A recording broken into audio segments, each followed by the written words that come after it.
Every woman dreams of finding someone who sees her true worth, yet so many of us have felt invisible, overlooked, or told we're not enough. Martha Caldwell knew this pain better than most as she watched from her window while other women in Cedar Ridge found love and marriage. At 32, Martha worked at the town's general store, keeping to herself and accepting that her size meant she would never catch a husband's eye. Then, Silas McGraw rode into town. The mountain man was known for his strength and wild reputation. When he walked into her store that first day, Martha expected him to look right through her like everyone else did. But Silas did something no man had ever done before. He looked at Martha and truly saw her. What happened next would change everything. She believed about herself and love. Before we jump back in, tell us where you're tuning in from, and if this story touches you, make sure you're subscribed because tomorrow I've saved something extra special for you. Martha Caldwell's days began. Before dawn, just as they had for the past 8 years, she would rise from her narrow bed in the cramped room above Henley's general store, splash cold water on her face from the chipped porcelain basin, and stare into the cracked hand mirror that hung crooked on the wall. The mirror had been her mother's, one of the few possessions she'd kept when she moved to Cedar Ridge after her parents died. Each morning, the fractured glass showed her the same reflection, a round face with kind brown eyes, unruly chestnut hair, and the soft curves that made the town's women whisper behind gloved hands. The mirror never lied. It showed her exactly what she was, a woman too large for delicate frontier sensibilities, too plain for romance, too set in her ways for adventure. At 32, Martha had made peace with these truths, or so she told herself as she pinned her hair back with practiced efficiency and donned her simple grey dress. Downstairs, the store waited in the pre-dawn darkness. Martha moved through the familiar routine of sweeping the wooden floors, dusting shelves lined with goods from back east, and preparing the cash drawer for another day of polite transactions with people who barely saw her as more than part of the store's fixtures. She took pride in her work, even if Mr. Henley rarely acknowledged her contributions beyond her monthly wages. Samuel Henley was a decent employer, if not particularly warm. A widower in his 60s, he'd hired Martha when she first arrived in Cedar Ridge. Desperate and grieving, he paid her fairly and provided the small room upstairs, asking few questions about her past. In return, Martha ran his store with quiet competence, handling customers with gentle patience and keeping meticulous records that even impressed the traveling merchants who passed through town. Cedar Ridge was the kind of frontier town where everyone knew everyone else's business, or thought they did. Nestled in a valley surrounded by pine-covered mountains, it served as a supply stop for miners, loggers, and the occasional adventurer heading deeper into the wilderness. The town boasted a main street lined with essential establishments. The general store, saloon, church, doctor's office, and a handful of other businesses that kept civilization flickering in the vast Montana wilderness. The women of Cedar Ridge had their own unspoken hierarchy, with beauty and marriageability ranking highest. Mrs. Eleanor Pritchard, the banker's wife, held unofficial court among the ladies, her sharp tongue and judgmental gaze keeping everyone in line. She was the type of woman who could destroy a reputation. With a raised eyebrow and a whispered comment about appropriate behavior, or setting a good example for our daughters. Martha had learned to navigate these social currents by staying invisible. She attended church on Sundays, sitting in the back pew where her size wouldn't block anyone's view of Reverend Morrison's sermons. She shopped quickly at the other businesses in town, keeping conversations brief and polite. When the younger women gathered to discuss bows and wedding plans, Martha busied herself with inventory or retreated to her room with a book. The isolation stung more than she cared to admit. She watched from her window as couples strolled down Main Street, saw the tender glances exchanged between newlyweds, observed the easy intimacy of long married pairs who still reached for each other's hands. Martha had convinced herself that such companionship wasn't meant for women like her. The frontier demanded hardy, practical wives who could bear children and work alongside their husbands. Beauty was a luxury, but it was one that opened doors Martha's appearance kept firmly closed. Then came that Tuesday morning in late September. When everything changed, Martha was arranging a new shipment of fabric bolts when the store's bell chimed.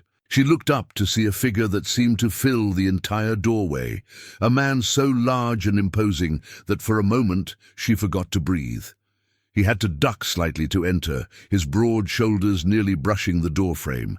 His hair was dark, brown, streaked with silver, worn longer than was fashionable in town, and his full beard showed the same distinguished graying. But it was his eyes that caught her attention.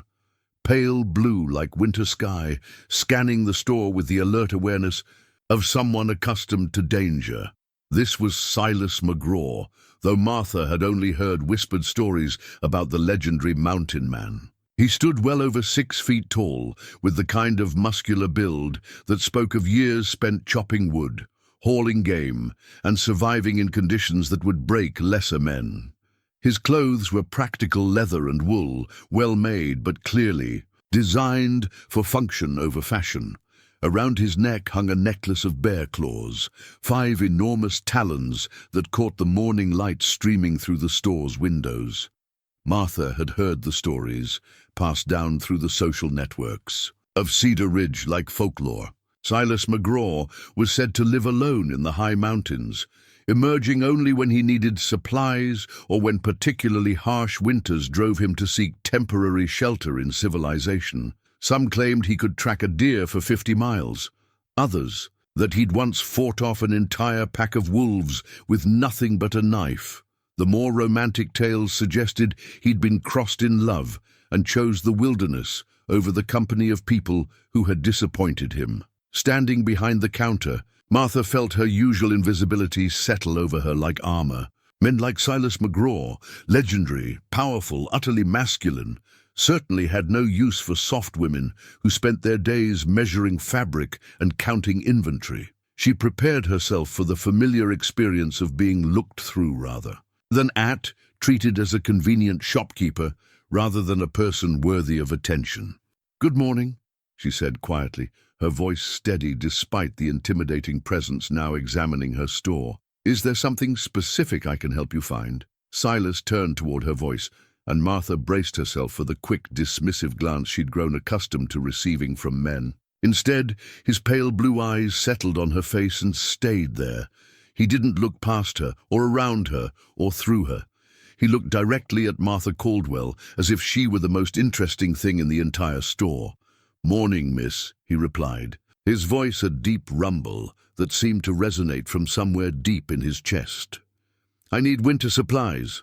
Flour, salt, coffee if you have good beans. Wool socks and a warm coat if you carry men's clothing."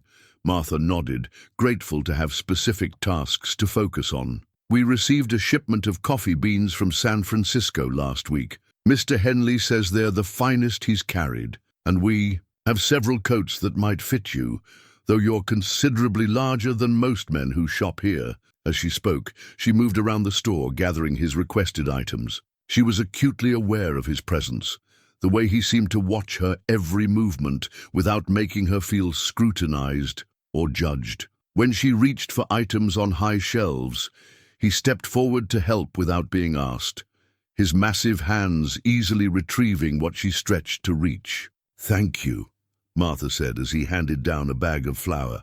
Their fingers brushed briefly during the exchange, and she felt an unexpected warmth at the contact. "You're welcome," Silas replied. "You know this store well. Been working here long?" It was such a simple question, the kind of polite conversation that happened dozens of times each day in the store.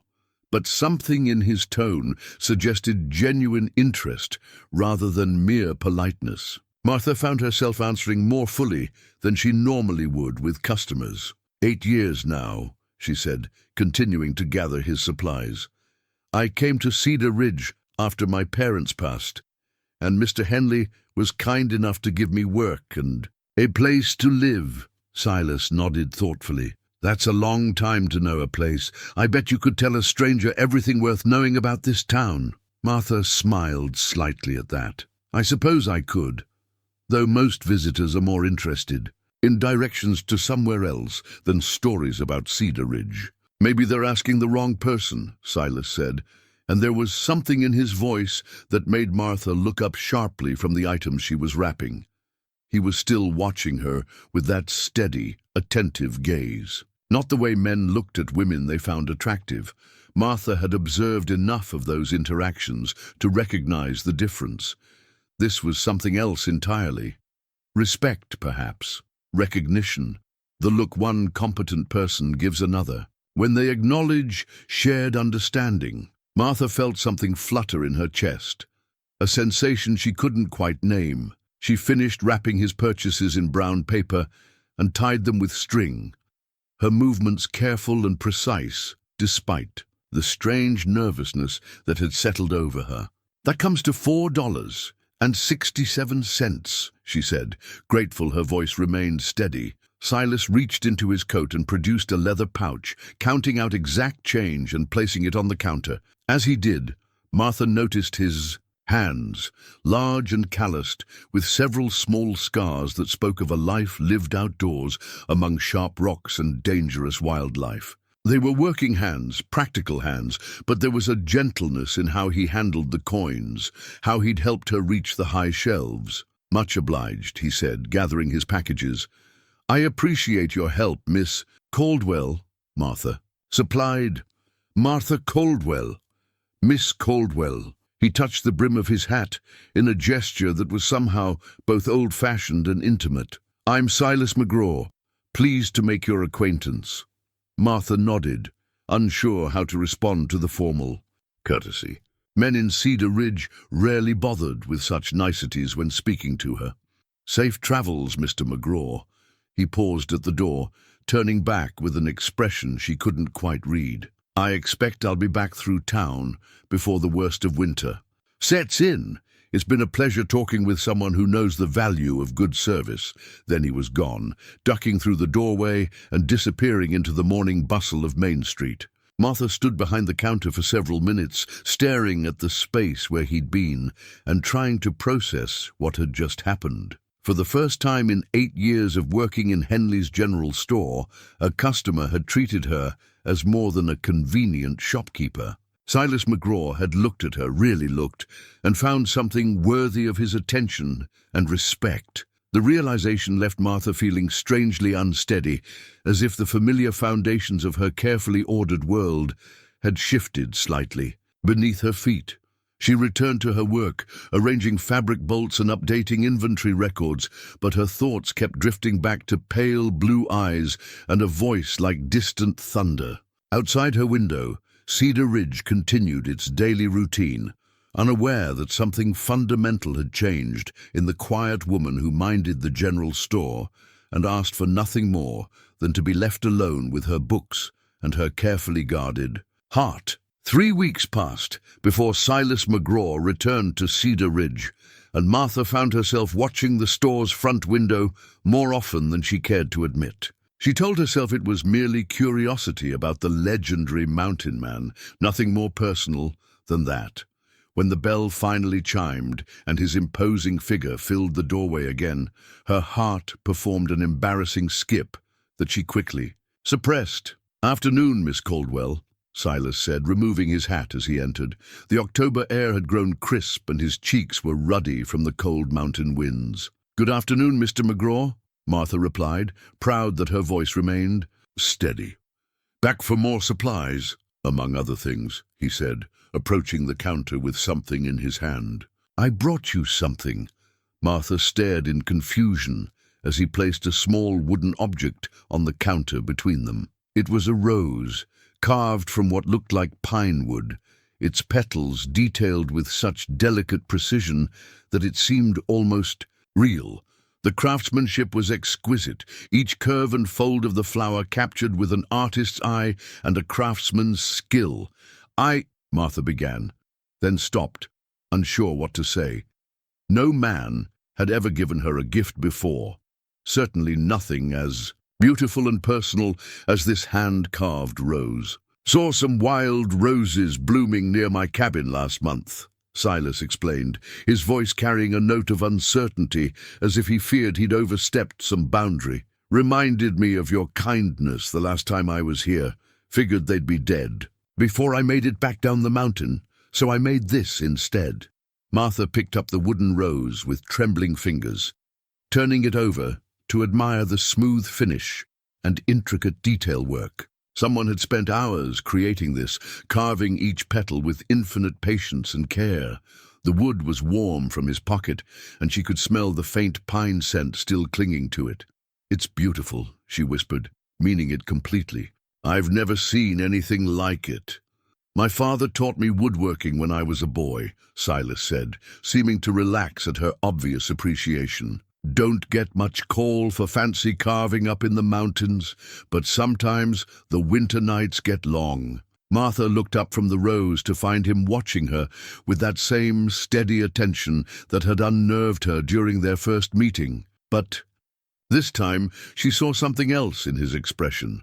Hope, perhaps, and a vulnerability that seemed at odds with his imposing physical presence. "Thank you," she said simply. "I'll treasure it." They completed his supply transaction in comfortable conversation, discussing the coming winter and the changes it would bring to the mountain passes. As Silas prepared to leave, he hesitated at the counter, shifting his weight in a way that suggested internal struggle. "Miss Caldwell," he said finally, "I wonder if you might consider accompanying me to the Harvest Social next Saturday evening." Martha's breath caught in her throat. The Harvest Social was Cedar Ridge's most important fall event, where the entire community gathered to celebrate the end of the growing season. It was also the town's primary courtship ritual, where couples danced and unmarried people sought partners under the watchful eyes of their neighbors. "You're asking me to the social," Martha managed, certain she'd misunderstood. "I am," Silas confirmed, his blue eyes steady on hers.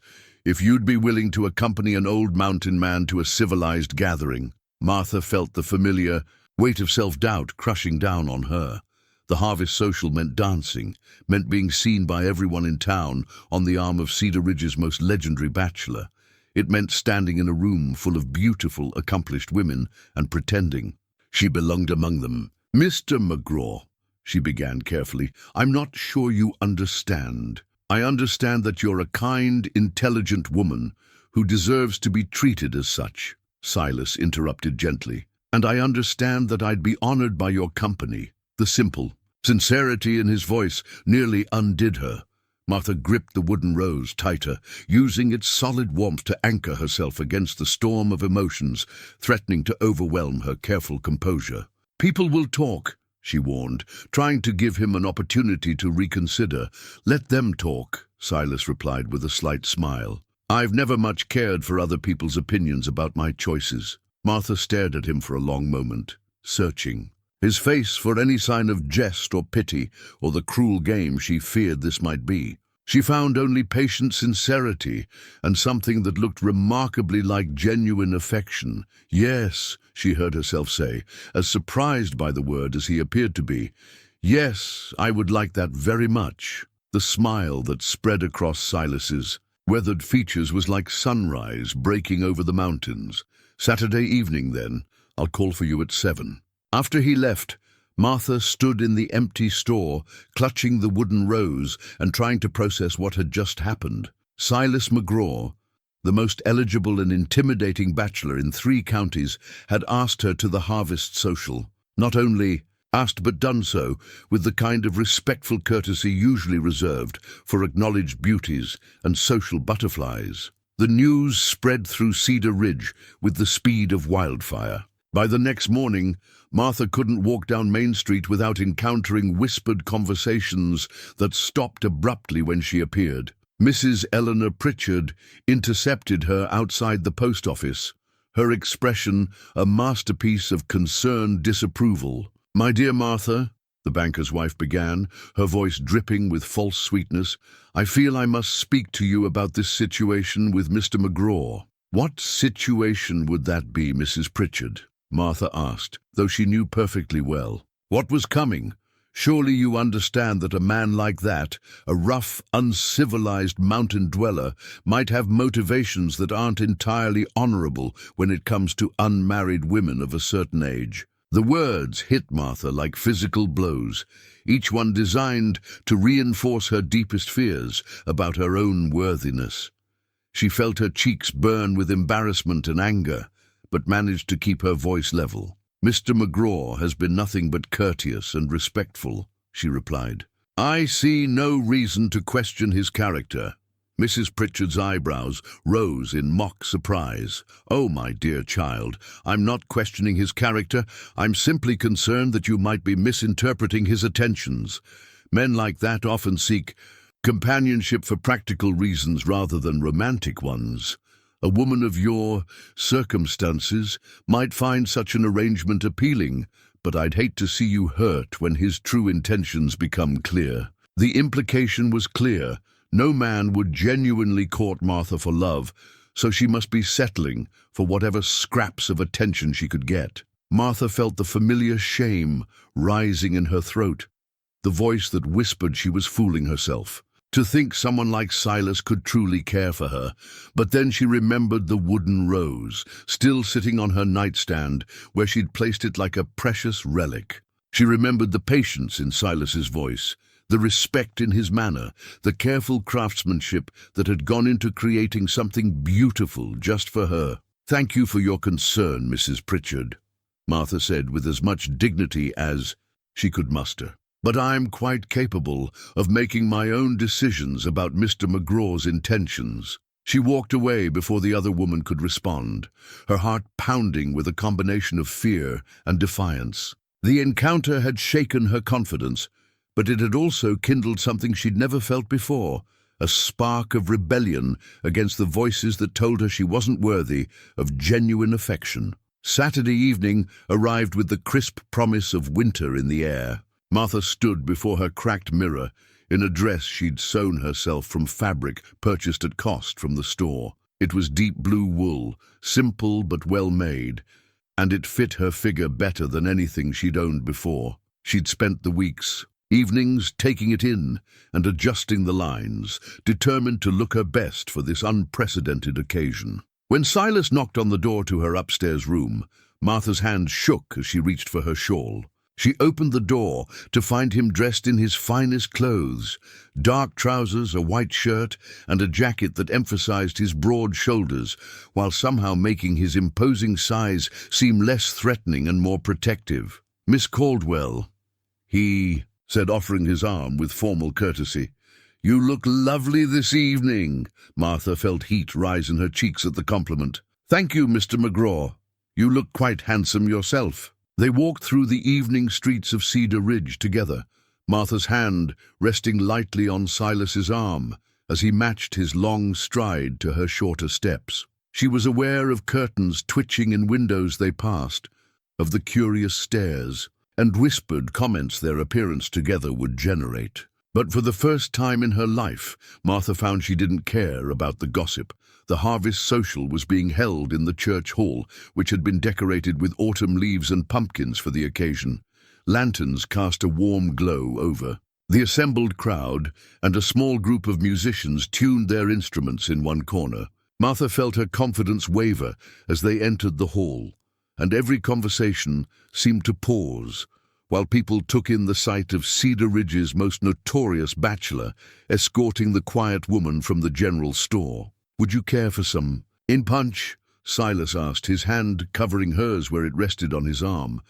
"That would be nice," Martha replied, grateful for something to do with her hands. As they made their way toward the refreshment table, Martha caught fragments of whispered conversations that made her cheeks burn with embarrassment. But Silas seemed oblivious to the stares and comments, treating her with the same respectful attention he'd shown in the store. He brought her punch, found them chairs slightly apart from the main crowd, and engaged her in conversation about books and travel and the changing seasons. When the music began and couples moved onto the dance floor, Martha prepared to spend the evening as a wallflower, content to watch others enjoy the dancing she'd never been invited to join. Instead, Silas stood and offered his hand with old-fashioned gallantry, "Miss Caldwell, would you honor me with a dance?" Martha stared at his outstretched hand as if it were a bridge to another world. "I should warn you, I'm not much of a dancer." "Neither am I," Silas replied with a gentle smile, "but I figure we can learn together." She placed her hand in his, and he led her onto the dance floor among the other couples.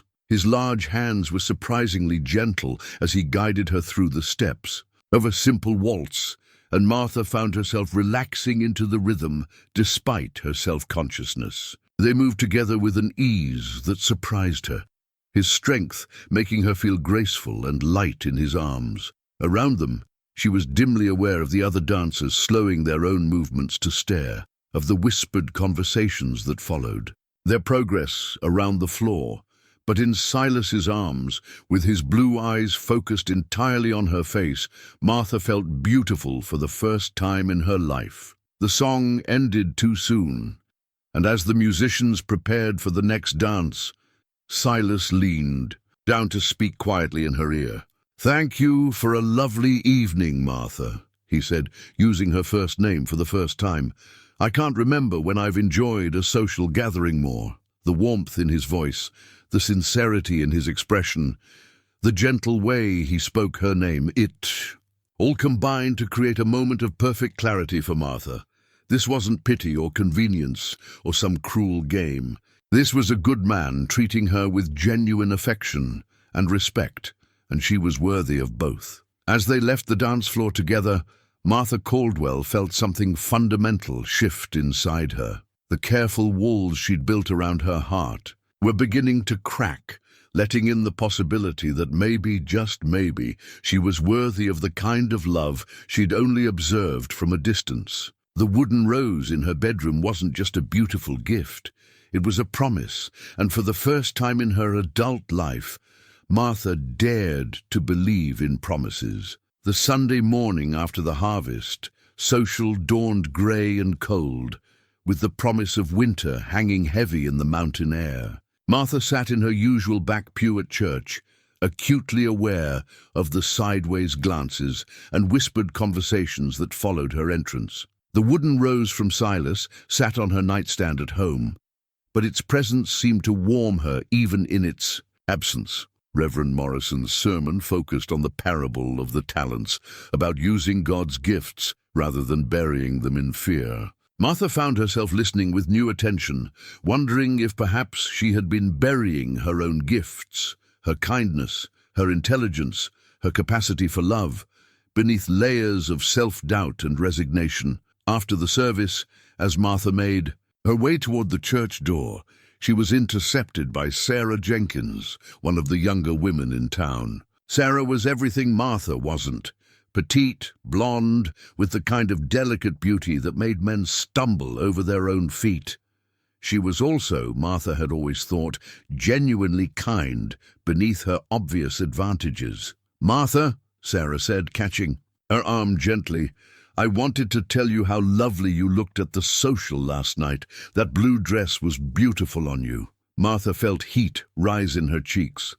"Thank you, Sarah. That's very kind.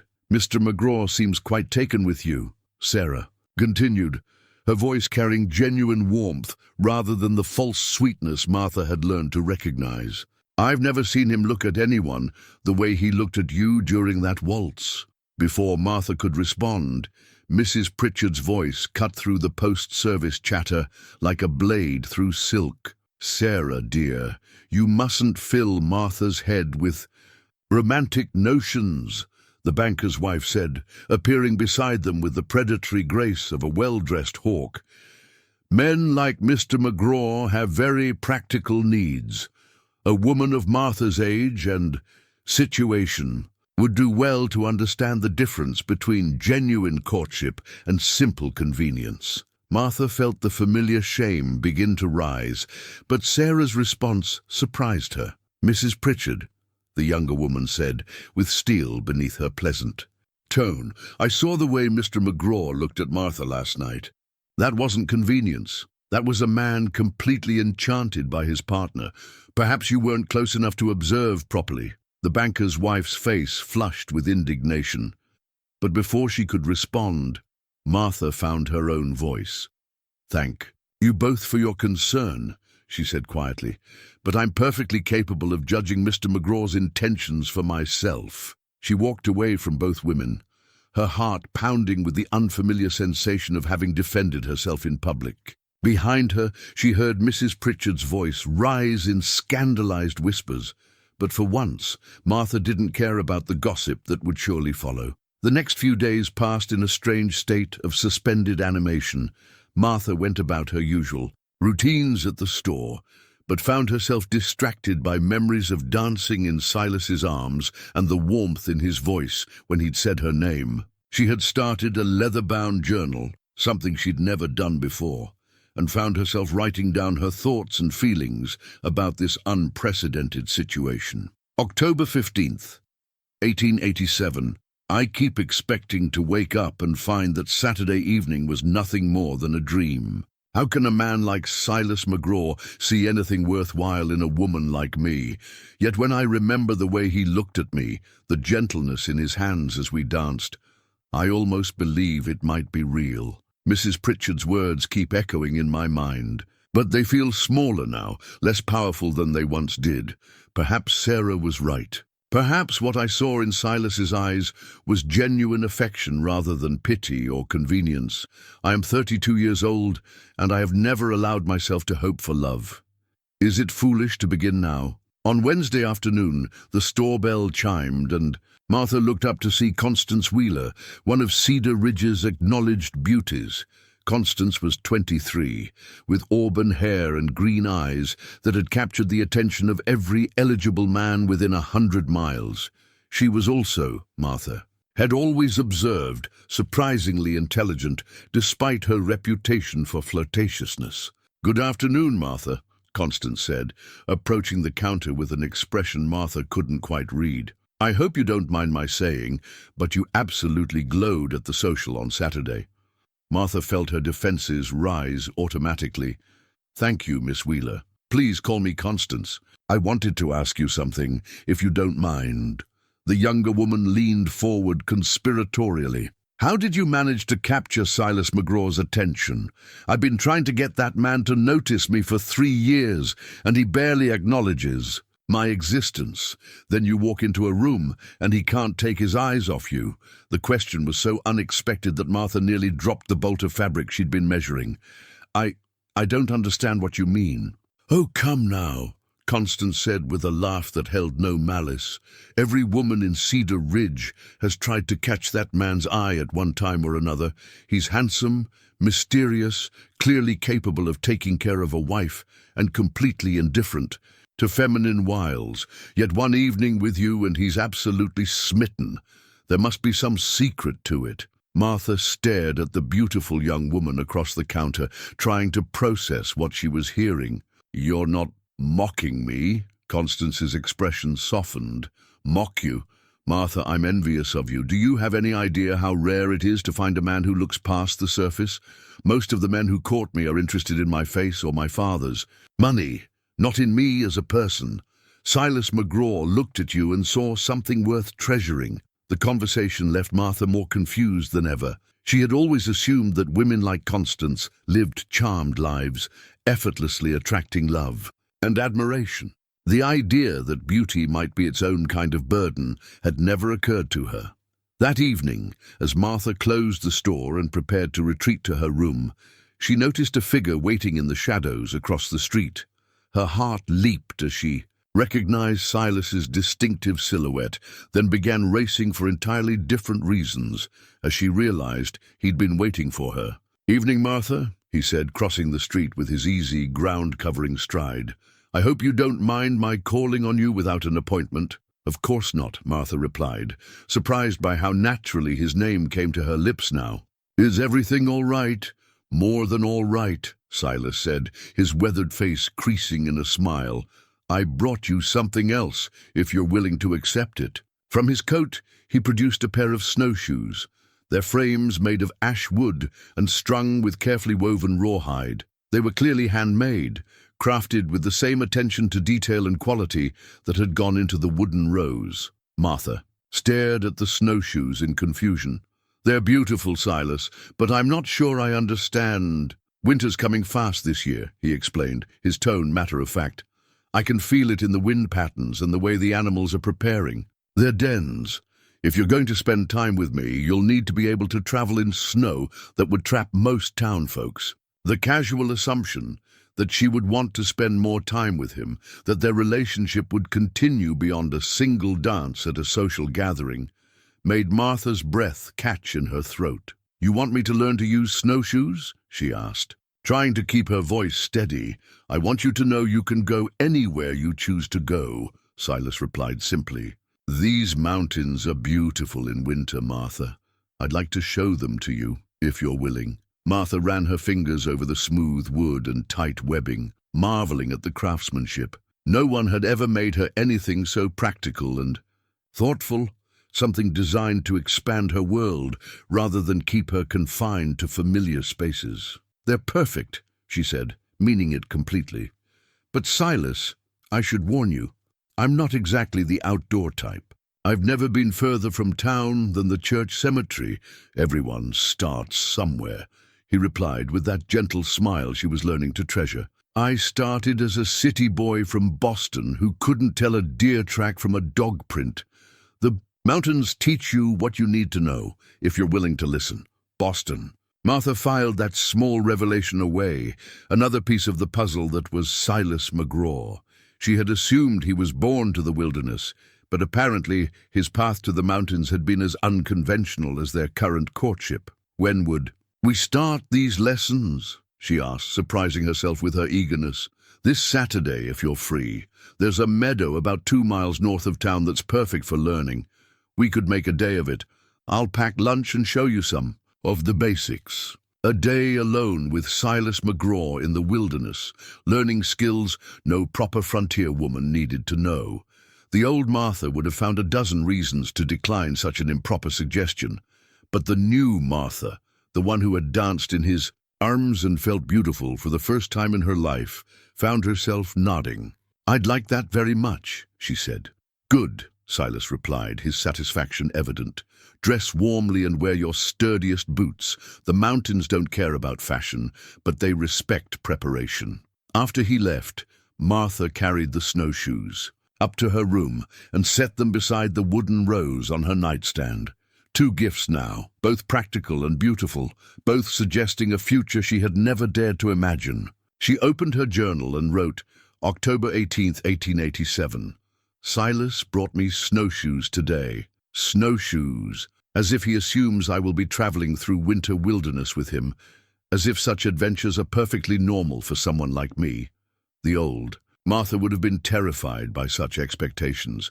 This new version of myself, the one who danced at the harvest social and defended herself to Mrs. Pritchard, finds herself thrilled by the possibility.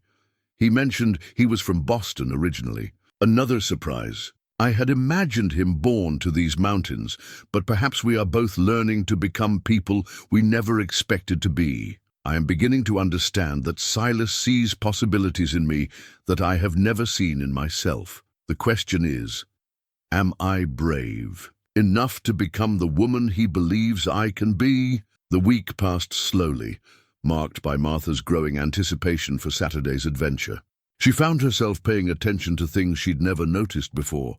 The way clouds moved across the sky, the sounds different birds made, the subtle changes in temperature that might indicate weather shifts. If she was going to learn to navigate Silas's world, she would need to develop new kinds of awareness. Friday evening brought an unexpected visitor. Martha was preparing to close the store when the bell chimed, and Mrs. Eleanor Pritchard swept in, her expression set in lines of grim determination. "Martha, dear," the banker's wife began without preamble, "I feel I must speak to you about this dangerous game you're playing with Mr. McGraw." Martha felt her spine straighten. "I'm not playing any games, Mrs. Pritchard, perhaps not consciously," the older woman replied, "but surely you must realize how this looks to the community. A spinster of your age and circumstances, suddenly gallivanting about with the most notorious bachelor in 3 counties. People are beginning to talk, and not kindly. What people say is their own concern, Martha replied with a calmness that surprised her. My friendship with Mr. McGraw is no one else's business. Friendship? Mrs. Pritchard's eyebrows rose in mock surprise. My dear child, men like Silas McGraw don't befriend women like you. They use them, and when they tire of the novelty, they move on to more appropriate companions. The words were designed to wound, and they found their mark. Martha felt the familiar doubt begin to creep in, the voice that whispered she was fooling herself to think someone like Silas could genuinely care for her. But then she remembered the careful craftsmanship of the wooden rose, the patient way. He'd taught her to dance, the assumption in his voice when he'd given her the snowshoes that of course she would want to expand her world. Those weren't the actions of a man playing cruel games. Mrs. Pritchard, Martha said quietly, I appreciate your concern for my reputation, but I'm a grown woman, and I'll make my own decisions about Mr. McGraw's character and intentions. The banker's wife's face flushed with indignation. Don't say I didn't warn you, Martha Caldwell. When this all ends in heartbreak and scandal, remember that there were those who tried to save you from your own foolishness. She swept out of the store in a rustle of expensive fabric, leaving Martha alone with her racing heart and the echo of words designed to destroy her newfound confidence. But as she locked up the store and climbed the stairs to her room, Martha found that Mrs. Pritchard's poison had lost some of its power. She was learning to trust her own judgment over the opinions of others, and her judgment told her that Silas McGraw was a man worth believing in. Tomorrow, she would strap on snowshoes and venture into his world, taking the first real step toward becoming the woman she was meant to be. Saturday morning dawned clear and cold, with frost coating the windows of Martha's small room. She dressed in her warmest wool dress, thick stockings, and the sturdy boots Silas had recommended, then wrapped herself in her heaviest shawl. The snowshoes waited by her door like a promise of adventure, and Martha found her hands trembling slightly as she picked them up. Silas arrived precisely at 8 o'clock, carrying a leather pack that presumably held their lunch and other supplies. He looked completely at ease in the cold morning air, dressed in practical wool and leather that seemed to be extensions of his own skin. Ready for your first lesson in mountain travel? He asked, his blue eyes warm with encouragement. As ready as I'll ever be, Martha replied, proud that her voice didn't betray her nervousness.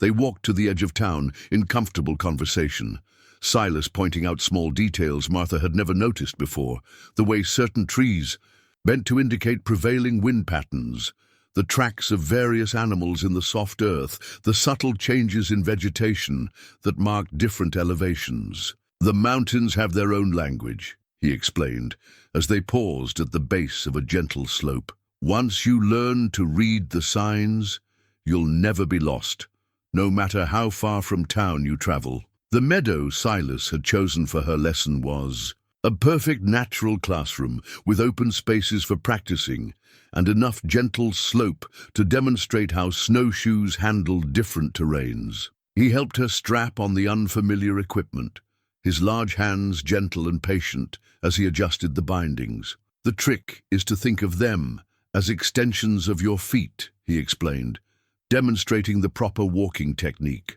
Don't try to step normally.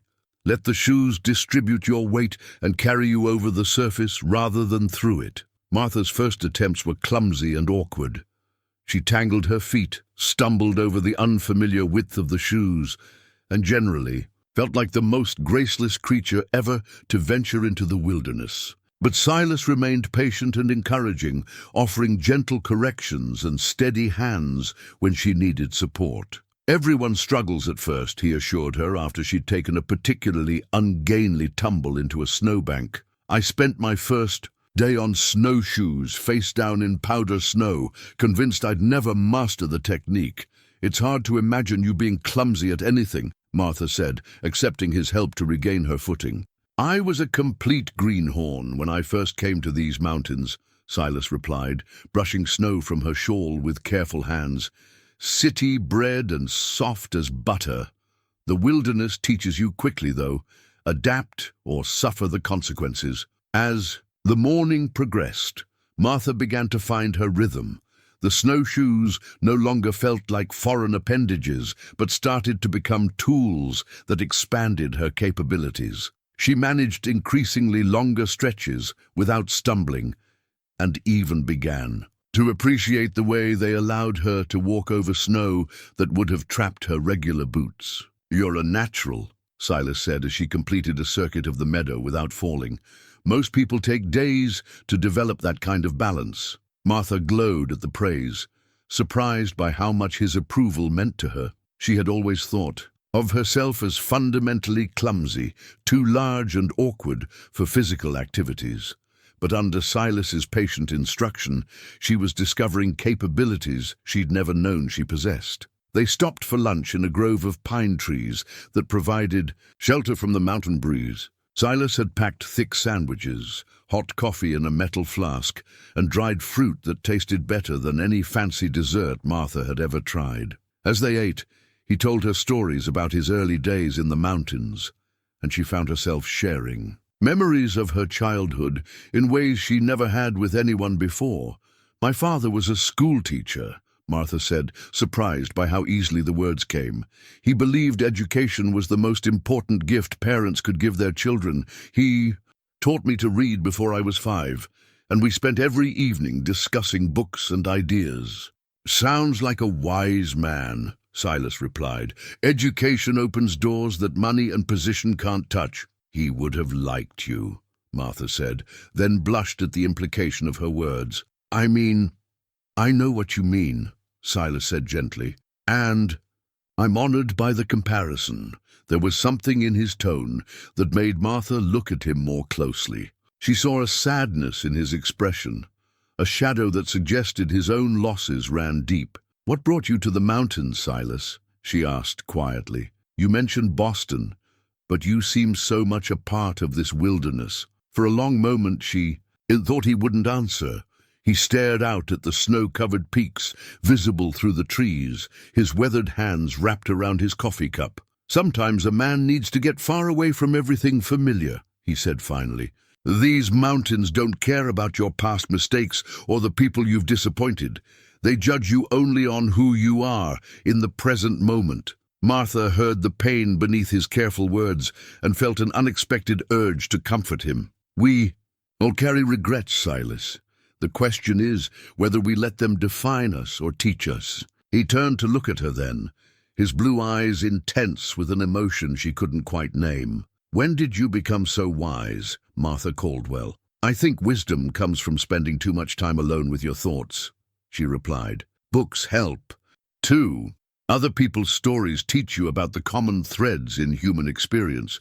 "Is that what we are?" Silas asked, his voice soft. "A common thread?" The question hung between them like morning mist, delicate and shimmering with possibility. Martha felt her heart race as she recognized the deeper meaning in his words. "I don't know," she answered honestly. "I've never experienced anything like this before. I don't know what we are or what we might become." Silas reached across the small space between them and took her gloved hand in his. Even through the wool, Martha could feel the warmth and strength of his touch. "Neither do I," he said, "but I'd like to find out if you're willing." The afternoon passed in a haze of new sensations and growing confidence. Martha mastered increasingly challenging terrain, learning to navigate slopes and rough ground with her snowshoes. More importantly, she found herself laughing at her mistakes rather than being embarrassed by them, encouraged by Silas's patient instruction and obvious belief in her abilities. As the sun began to sink toward the western peaks, they made their way back toward town. Martha felt different somehow, as if the mountain air had cleared away cobwebs she hadn't even known existed. She had spent a day learning new skills, pushing her physical boundaries, and sharing genuine companionship with a man who seemed to see possibilities in her she'd never imagined. "Thank you," she said, as they reached the outskirts of Cedar Ridge. "This was wonderful." "First of many adventures, I hope," Silas replied. "Winter's coming fast, and there's a lot more I'd like to show you." That evening, Martha sat in her room with her journal, trying to capture the day's experiences in words. October 21st, 1887. Today I walked on snow for miles without sinking, learned to read animal tracks, and shared stories with a man who listens. As if my words matter. I am discovering that I am stronger and more capable than I ever believed. Perhaps more importantly, I am learning to trust my own judgment about Silas's character. He carries pain from his past, something that drove him to these mountains in search of healing. I recognize the look because I've seen it in my own mirror, the expression of someone who believes they are fundamentally flawed or unworthy.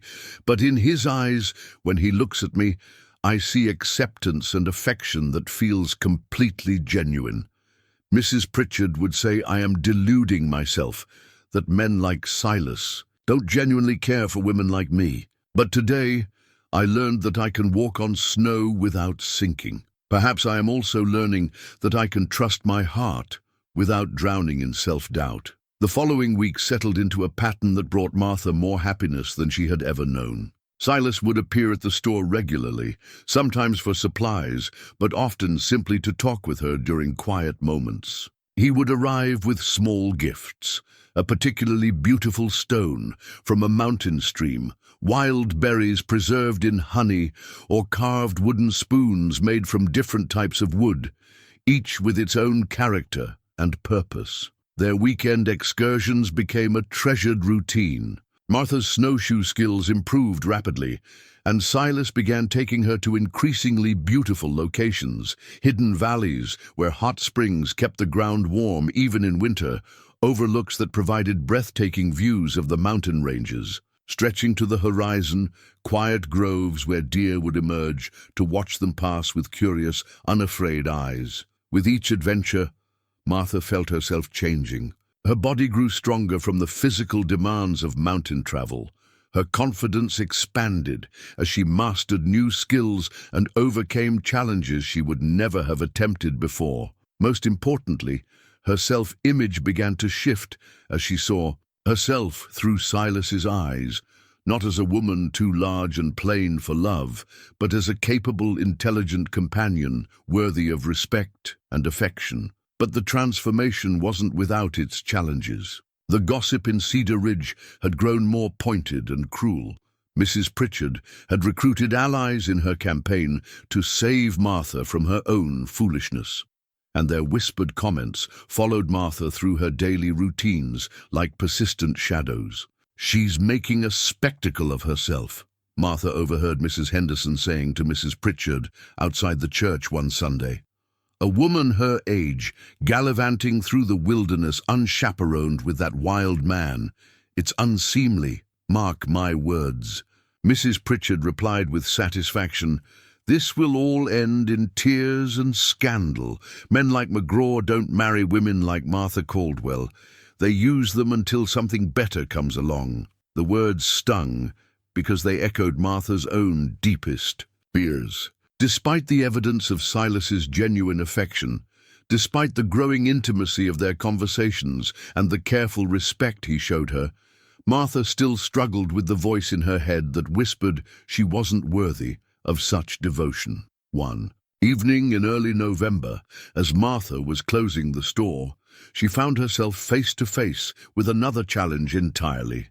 Thomas Whitmore, one of Cedar Ridge's most persistent bachelors, had been waiting for her in the shadows near the store's entrance. "Miss Caldwell," Thomas said, stepping into the light cast by the store's window. "I was hoping we might have a word." Martha had known Thomas for years, a decent man who worked as a clerk for the town's lawyer, steady and reliable, if not particularly inspiring. He had always been polite to her, one of the few men in town who treated her with basic courtesy, rather than indifference. "Good evening, Mr. Whitmore," Martha replied cautiously. "What can I do for you?" "I wanted to speak with you about your association with Silas McGraw," Thomas said, his tone carefully neutral. "I hope you won't think me presumptuous, but I'm concerned about your reputation." Martha felt her defenses rise immediately. "My reputation is my own concern, Mr. Whitmore." "Of course," Thomas said quickly. "I didn't mean to imply otherwise. It's just, well, I've long admired your character and your intelligence. If you're looking for companionship, for a stable future with a man who could provide for you properly, I hope you might consider other options." The implication was clear. Thomas Whitmore was offering himself as a more appropriate suitor than the dangerous mountain man who had captured her attention. Martha stared at him in the lamplight, trying to process this unexpected development. "Mr. Whitmore," she began carefully, "I appreciate your concern, but I know I'm not the most exciting prospect."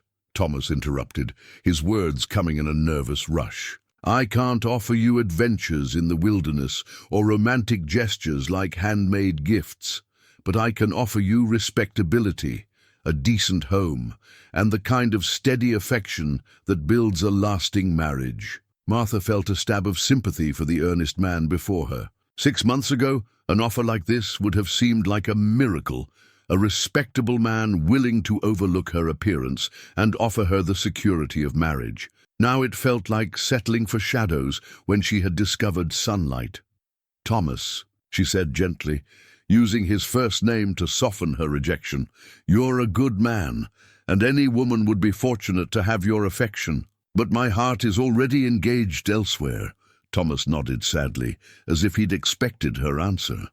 "I hope McGraw understands what a treasure he has in you, Martha. I hope he treats you with the respect you deserve." After he left, Martha stood alone in the cold evening air, shaken by the encounter. For the first time, she had to confront the reality that her relationship with Silas was changing her life in ways that extended far beyond her own self-perception.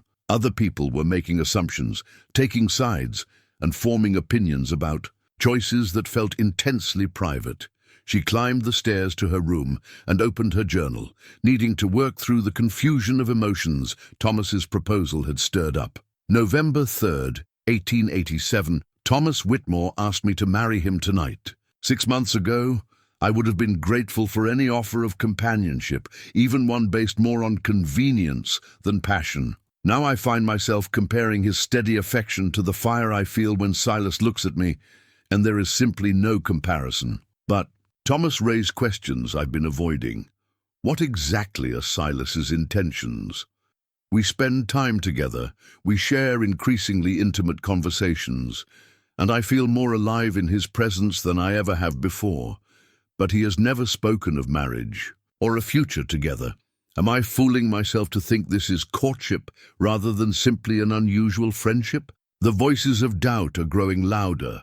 Mrs. Pritchard's poison, Thomas's well-meaning concerns, and my own fears that I am reaching for something beyond my grasp. I need to know where I stand with Silas before I lose myself completely to dreams that may never become reality. November brought the first serious snow to the mountains, and with it came a new phase in Martha's education. Silas arrived at the store one morning with a leather satchel that clinked softly when he set it on the counter. "Time for winter survival lessons," he announced, opening the satchel to reveal an assortment of dried herbs, small bottles, and what appeared to be plant roots. "The mountains can heal you or kill you, depending on what you know about them." Martha stared at the collection of natural remedies with fascination and some trepidation. "You want to teach me medicine?" "I want to teach you how to take care of yourself and others when the nearest doctor is 100 miles away," Silas replied. "Winter up here isn't forgiving of ignorance or unpreparedness." Over the following weeks, during their weekend excursions and quiet evenings at the store after hours, Silas began teaching Martha the lore of wilderness survival. She learned to identify plants that could ease pain, reduce fever, and treat infection. He showed her how to prepare poultices for wounds, teas for stomach ailments, and tinctures that could last through the harshest winters. "This here's willow." "Bark," Silas explained, holding up a piece of grayish bark. "Chew it for headaches and pain, or brew it into tea for fever. The Indians taught me that one during my first winter in the mountains." Martha carefully recorded each lesson in a small notebook, creating her own reference guide for the medicinal plants and their uses. But more than the practical knowledge, she treasured the intimacy of these teaching sessions. Silas would sit close beside her, his large hands guiding hers as she learned to grind herbs or measure proportions, and Martha would find herself distracted by his nearness, by the sound of his voice and the scent of pine and leather that seemed to cling to his clothes. "You're a natural healer," he told her one evening, as she successfully prepared a salve for treating burns. "You have gentle hands and the kind of patience that suffering people need." The compliment warmed Martha more than any physical fire could have. She had always enjoyed helping others, but had never thought of her nurturing instincts as particularly valuable skills. Under Silas's instruction, she was beginning to see herself as someone capable of providing real aid and comfort to others. But their growing intimacy was also raising questions that Martha couldn't ignore. The lessons required them to spend increasing amounts of time alone together, often in situations that would have scandalized proper society. Silas would hold her hands to show her the correct way to apply pressure to a wound or stand behind her with his arms around her as he demonstrated the proper technique for using a knife to harvest bark from trees. Each touch was innocent in purpose, but electric in effect. Martha found herself hyper-aware of every point of contact between them. Every moment when his breath stirred, the hair at her neck or his hands lingered longer than strictly necessary for instruction. She began to understand that whatever was happening between them had moved far beyond simple friendship, even if neither of them had yet acknowledged it openly. One particularly memorable afternoon, they were practicing the preparation of winter medicines in a sheltered grove near his mountain cabin, when Martha cut her finger on a sharp piece of bark. The wound was minor, but it bled more freely than she expected, and she instinctively pressed the injured finger to her mouth. "Let me see," Silas said immediately, his voice sharp with concern. Before Martha could protest, he had taken her hand in both of his, examining the small cut with the intense focus of someone accustomed to treating more serious injuries. His touch was gentle but sure, as he cleaned the wound with water from his flask and applied a small bandage made from clean cloth. "It's nothing serious," he said, but his hands continued to hold hers, his thumb tracing soft circles over her knuckles. Martha looked up to find him watching her face with an expression that made her breath catch in her throat. The air between them seemed to shimmer with unspoken possibilities, and she felt herself leaning toward him as if drawn by some magnetic force. "Martha," Silas said softly, her name a question and a promise all at once. For a moment, she thought, he might kiss her.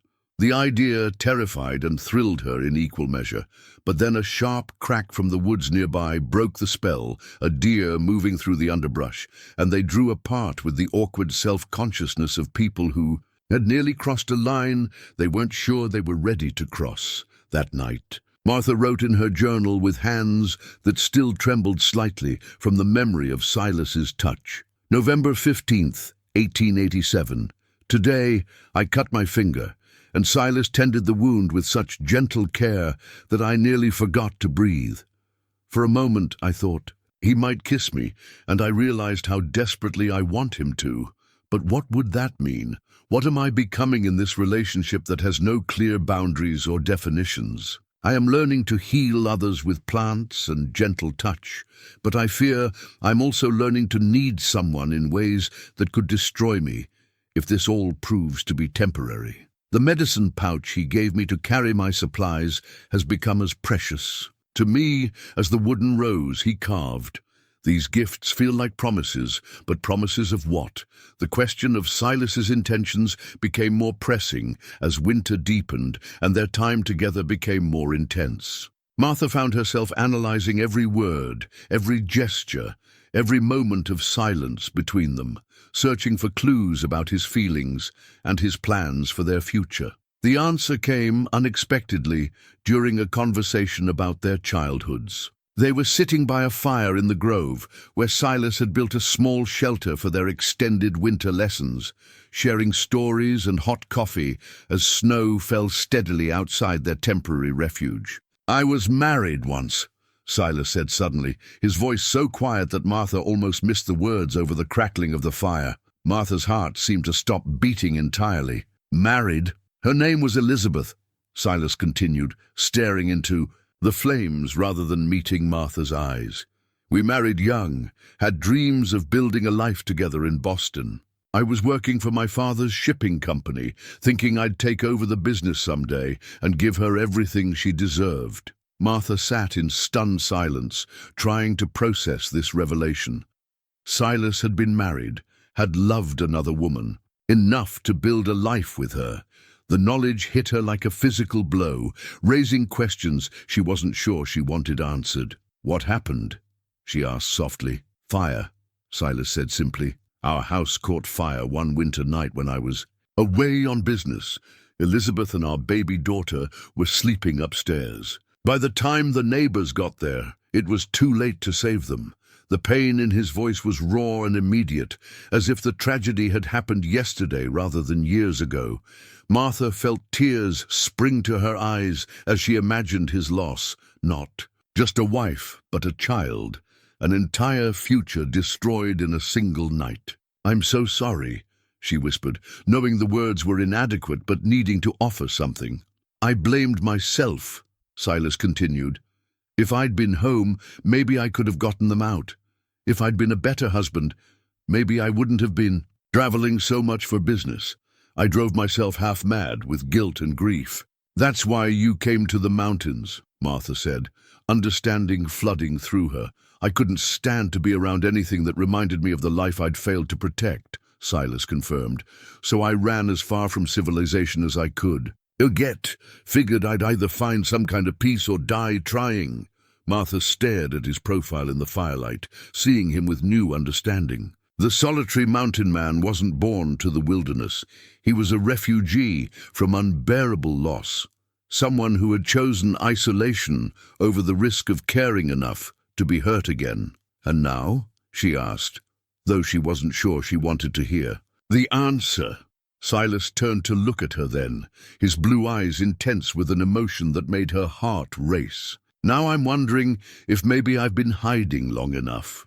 The words hung between them like a bridge across an impossible chasm. Martha felt herself trembling with the implications of what he'd just told her, what he might be trying to say about their relationship and his feelings for her. "Silas," she began, but he held up a hand to stop her. "I know what you're thinking," he said. "You're wondering if you're just a convenient replacement for what I lost, if I'm trying to recreate something that can never be brought back." Martha nodded, unable to speak around the tightness in her throat. Elizabeth was delicate, proper, everything a Boston society wife should be, Silas said. "You're nothing like her, Martha. You're strong where she was fragile, practical where she was decorative, real where she was often performing for others. What I feel for you isn't about replacing what I lost. It's about discovering something entirely new." The declaration was more than Martha had dared hope for, but it also raised new fears. If Silas was ready to love again after years of self-imposed exile, what did that mean for her? Was she strong enough to live up to his faith in her? Was she brave enough to risk her heart completely for the possibility of the kind of love she'd only read about in books? Before she could respond, Silas reached into his coat and produced something that made Martha's breath catch in her throat. It was a ring, not an elaborate piece of jewelry, but a simple band carved from mountain gold, its surface polished to a warm glow that reflected the firelight. "I made this from gold I panned myself," Silas said, his voice uncertain for the first time since she'd known him. "I know it's not much compared to what a city jeweler might create, but it's perfect," Martha interrupted, her voice barely a whisper. "Martha Caldwell," Silas said formally, dropping to one knee beside her chair. "Would you do me the honor of becoming my wife?" Martha stared at the golden ring in Silas's outstretched hand, her mind reeling with the magnitude of what was happening. The proposal she had dreamed of but never truly believed would come was being offered by a man who had just revealed depths of pain and vulnerability that made her love him even more completely. "Yes," she whispered, then louder, Yes, of course. Yes. Silas's weathered face broke into a smile of such pure joy that Martha felt tears spill over onto her cheeks. He slipped the ring onto her finger with hands that trembled slightly, and Martha marveled at how perfectly it fit, as if he had somehow known her measurements despite never asking. "It's beautiful," she said, admiring the warm glow of the mountain gold against her skin. "How did you know my size?" "I may have borrowed the wooden rose from your nightstand one evening and traced around it," Silas admitted with a sheepish grin. "Hope you don't mind a little harmless deception." Martha laughed through her tears, remembering several evenings when she'd thought the rose had been moved slightly from where she'd left it. "You're more devious than I gave you credit for, Silas McGraw." "A man's got to have some secrets," he replied, then grew serious again. "Martha, I need you to understand what you're agreeing to. Life with me won't be easy. I'm not talking about moving to a nice house in town and hosting tea parties for the other wives. I'm talking about a cabin in the mountains, months of isolation, during harsh winters, and a way of life that most people would consider primitive." Martha looked around their temporary shelter, at the medicine supplies they'd been organizing, at the fire that provided their only warmth against the November cold. 6 months ago, the prospect would have terrified her. Now it felt like the promise of the most authentic life she could imagine. "Will you be there?" she asked simply. "Every day for the rest of my life, if you'll have me," Silas replied. Then, "I can't imagine anywhere else I'd rather be." He kissed her then, finally, and Martha discovered that all her dreams of what a first kiss might feel like had been pale shadows compared to the reality.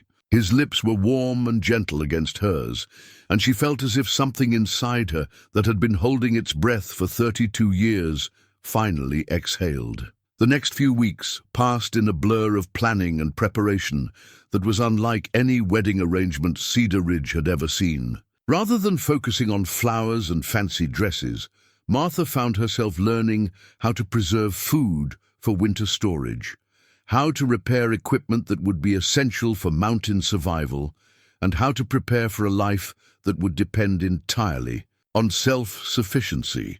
"Most brides spend their engagement learning to embroider pillowcases," Sarah Jenkins observed one afternoon when she found Martha in the store studying a book about winter food preservation.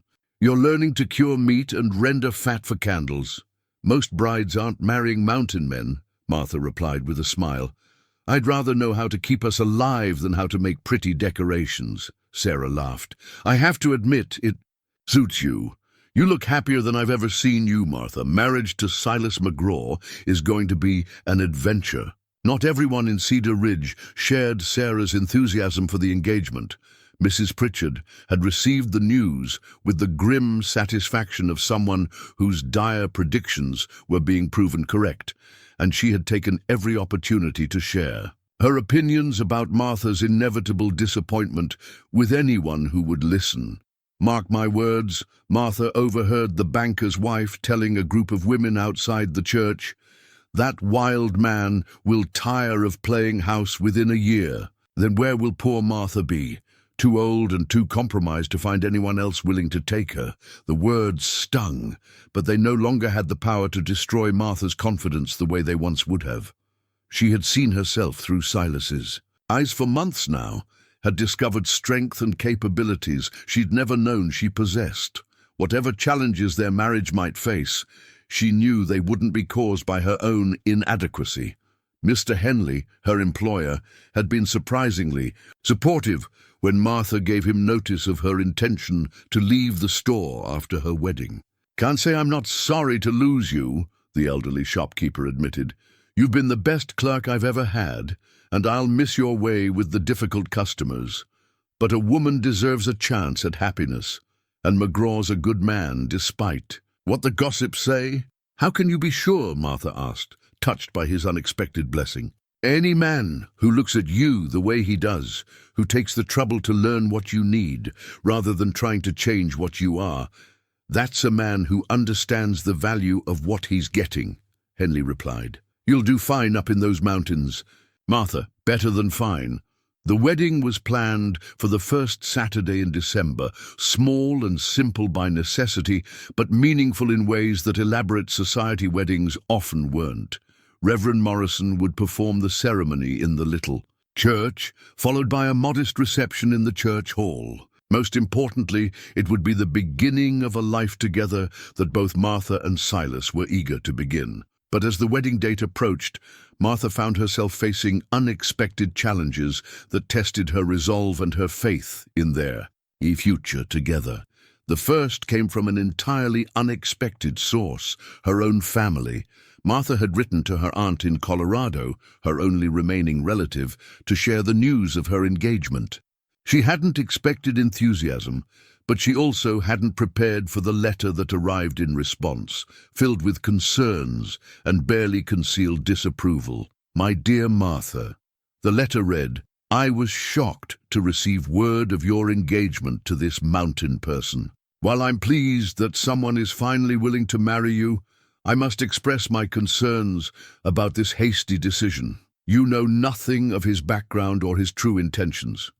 Mountain men are notorious for abandoning their responsibilities. When the mood strikes them, I fear you are setting yourself up for heartbreak and scandal.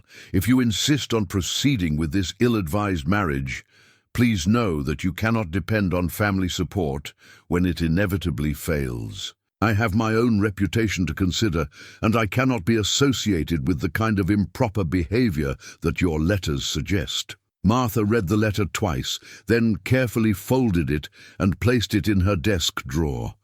The rejection from her only. Living relative hurt more than she cared to admit, but it also clarified something important. She was choosing to build a life with Silas not because she had no other options, but because she genuinely believed in their love and their future together. The second challenge came from Silas himself, though not in the way Martha might have expected.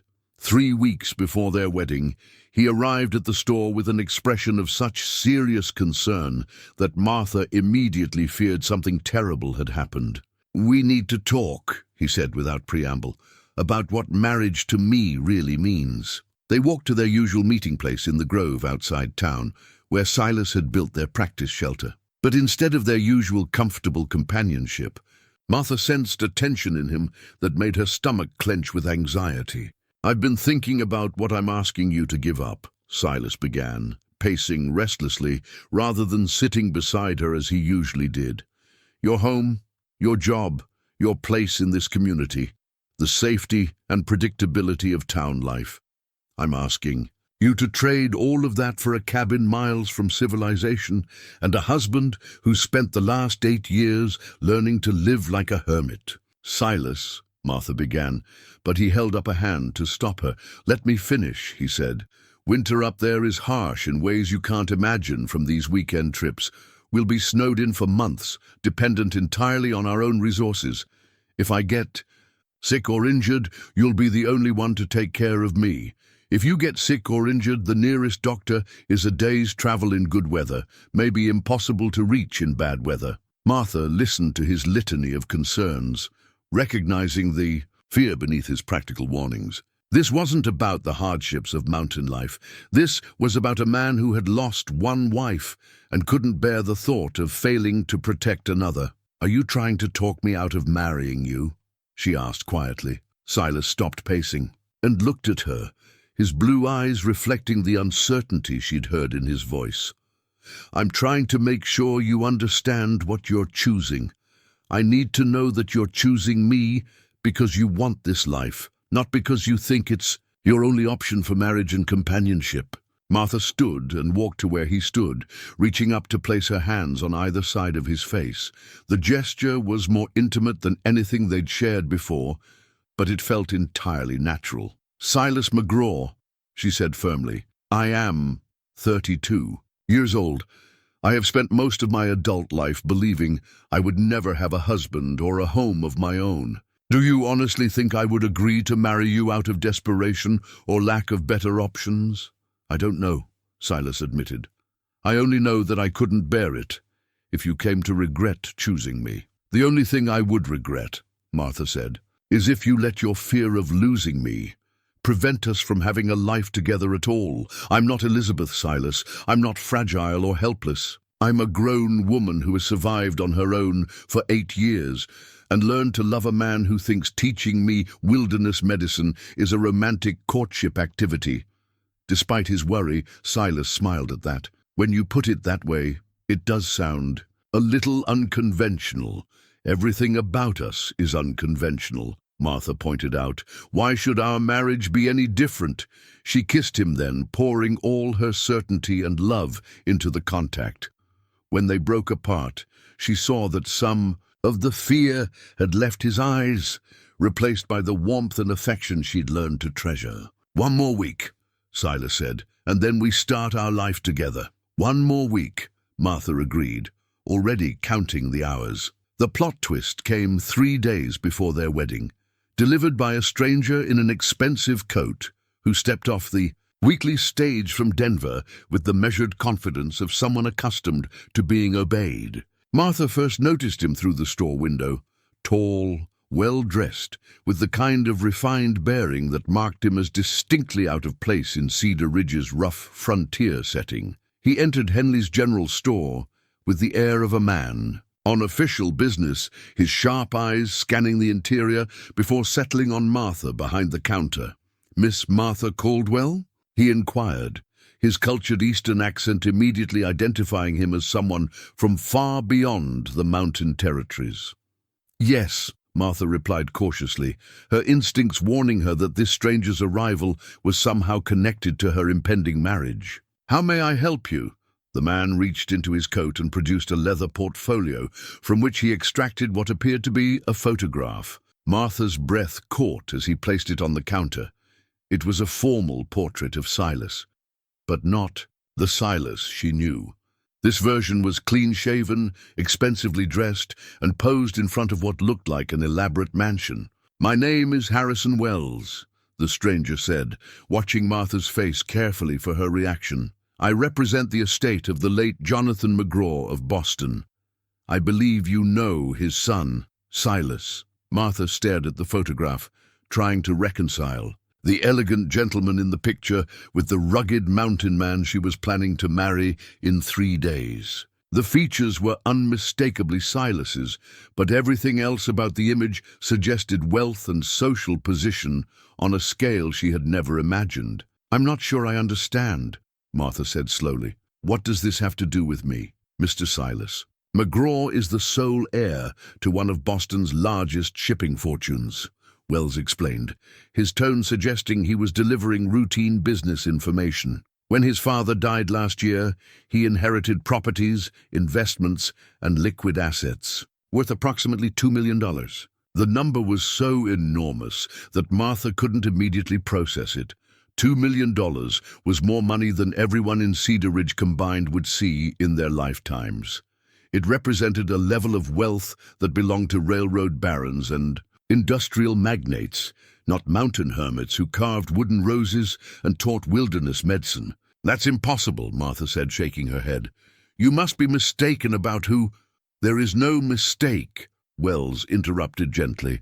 "I have been searching for Mr. McGraw for over a year, following reports of a man matching his description, living in the Montana territories.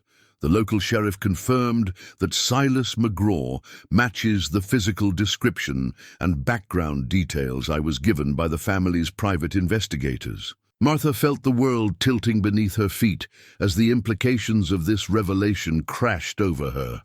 Silas wasn't the simple mountain man she'd fallen in love with. He was one of the wealthiest men in America, someone who could afford to give her luxuries beyond her wildest dreams, but had instead offered her a primitive cabin and a life of isolation. "Why are you telling me this?" she asked, her voice barely above a whisper. "Because, Miss Caldwell, I understand you are planning to marry Mr. McGraw shortly. I felt you deserved to know the full truth about your intended husband's circumstances before making such a permanent commitment." Wells reached into his portfolio again and produced a thick packet of legal documents. These papers would allow Mr. McGraw to claim his inheritance immediately. "The shipping company is currently being managed by trustees, but it needs its rightful owner to make major decisions about its future. There are also several properties in Boston and New York that require his attention. Martha stared at the documents as if they were venomous snakes. The papers represented everything Silas had fled from: wealth, responsibility, the civilized world that had failed to protect the people he loved. They also represented a choice he would have to make between his old life and the new one he was building with her. "Does he know you're here?" Martha asked. "Not yet," Wells admitted. "I thought it best to speak with you first, to ensure you understood the full scope of what Mr. McGraw would be giving up by remaining in these mountains." The lawyer's words carried an implication that made Martha's cheeks burn with humiliation.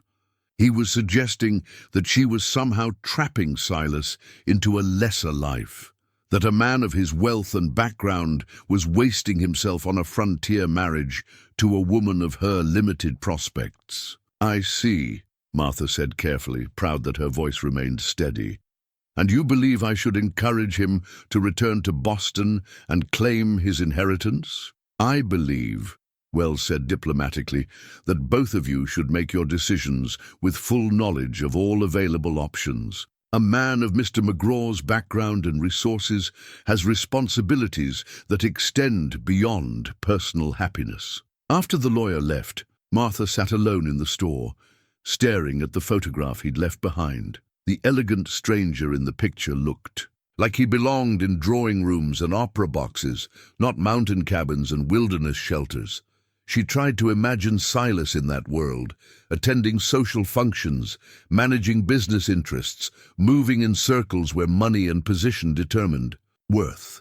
The image was so at odds with everything she knew about him that it felt like learning he was actually someone else entirely, which in a sense he was. That evening, Martha closed the store early and walked to the grove where she and Silas often met. She found him waiting by their practice shelter, and the sight of his familiar figure in rough work clothes made her chest tight with conflicting emotions. "You're early," Silas said, smiling as she approached. "I was just checking the weather signs. Looks like we might get heavy snow this weekend, right around the time of the—" He stopped, studying her expression more closely. "What's wrong?" Martha pulled the photograph from her coat and held it out to him without a word. She watched his face change as he recognized the image, saw the way his shoulders tensed, and his expression became carefully neutral. "Where did you get this?" he asked quietly. "A lawyer named Harrison Wells came to the store today," Martha replied. "He's been looking for you for over a year. Something about an inheritance from your father." Silas took the photograph, staring down at his younger self with an expression Martha couldn't read. "I see. $2 million, Silas," Martha said, her voice sharper than she intended. $2 million and a shipping empire, and you are going to marry me without ever mentioning any of it." "Because it doesn't matter," Silas replied, looking up from the photograph to meet her eyes. "That money, that life, it belongs to someone I used to be. Someone who failed to protect the people he loved and ran away rather than face his responsibilities." "But it's still yours," Martha insisted. "You're still that person, Silas. You can't just pretend that part of your life doesn't exist." "Can't I?" Silas asked, and there was pain in his voice that made Martha's anger falter. "I tried being that person, Martha. I tried being the responsible son, the successful businessman, the husband who could provide his family with every luxury. And when it mattered most, when Elizabeth and our daughter needed me, I wasn't there." Martha felt tears sting her eyes as she heard the guilt and self-loathing in his voice. But beneath her sympathy was a growing sense of betrayal that he had hidden such a fundamental part of himself from her. "So you decided to become someone else entirely?" she asked. "To hide in the mountains and pretend that Silas McGraw, the heir, doesn't exist?" "I didn't become someone else," Silas replied firmly. "I became who I really am, stripped of all the expectations and obligations that were placed on me by accident of birth. The man you fell in love with, that's the real me. Martha, not the person in that photograph." Martha looked at the picture again, at the confident young man in expensive clothes who looked like he'd never doubted his place in the world. "How can I be sure of that? How can I know which version of you is real when you've been lying to me? About something this important? I never lied to you," Silas said, his voice quiet but intense. "I told you I came from Boston, that I'd lost my wife and child, that I came to the mountains to escape my past. I told you everything that mattered. You told me you worked for your father's shipping company," Martha shot back. "You didn't tell me you owned it. You let me think you were a simple mountain man when you're one of the wealthiest men in America. How is that not lying?" Silas was silent for a long moment, staring out at the snow-covered peaks that surrounded their valley. When he spoke again, his voice carried a weariness that aged him years. "Because I wanted you to love me for who I am now, not for what I inherited or what I could provide. I wanted to know that you chose me, not my money." The words hit Martha like a physical blow. "You think I'm so shallow that I would only marry you for your wealth? After everything we've shared, everything I've learned about myself through loving you, you still think I'm the kind of woman who would trade herself for financial security?" "No," Silas said quickly. "That's not what I meant." "Then what did—" "You mean?" Martha demanded, her hurt transforming into anger. "Because it sounds like you've been testing me this entire time, seeing if poor little Martha Caldwell could love you without knowing about your money. Like I was some kind of experiment in authentic affection." "Martha, please," Silas said, reaching for her hands, but she stepped back. "Don't," she said, tears flowing freely now. "I need to think about this. I need to understand what else you haven't told me. What other secrets you're keeping."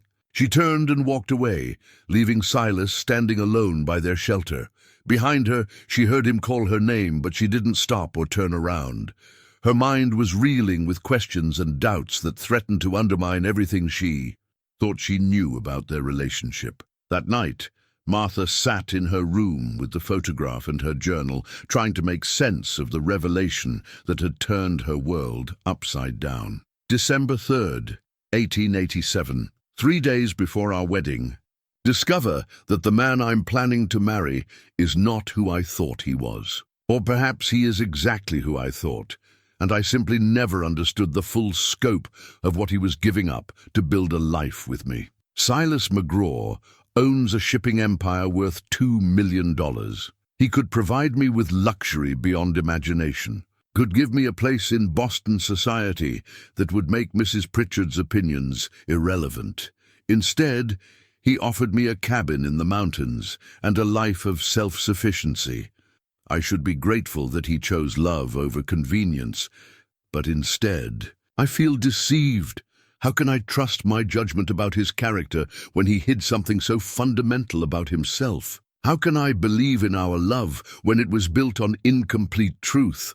The worst part is that I think I understand why he didn't tell me. He wanted to be sure I loved him for himself, not for what he could provide, but in protecting himself from that doubt. He robbed me of the chance to prove my love was genuine from the beginning.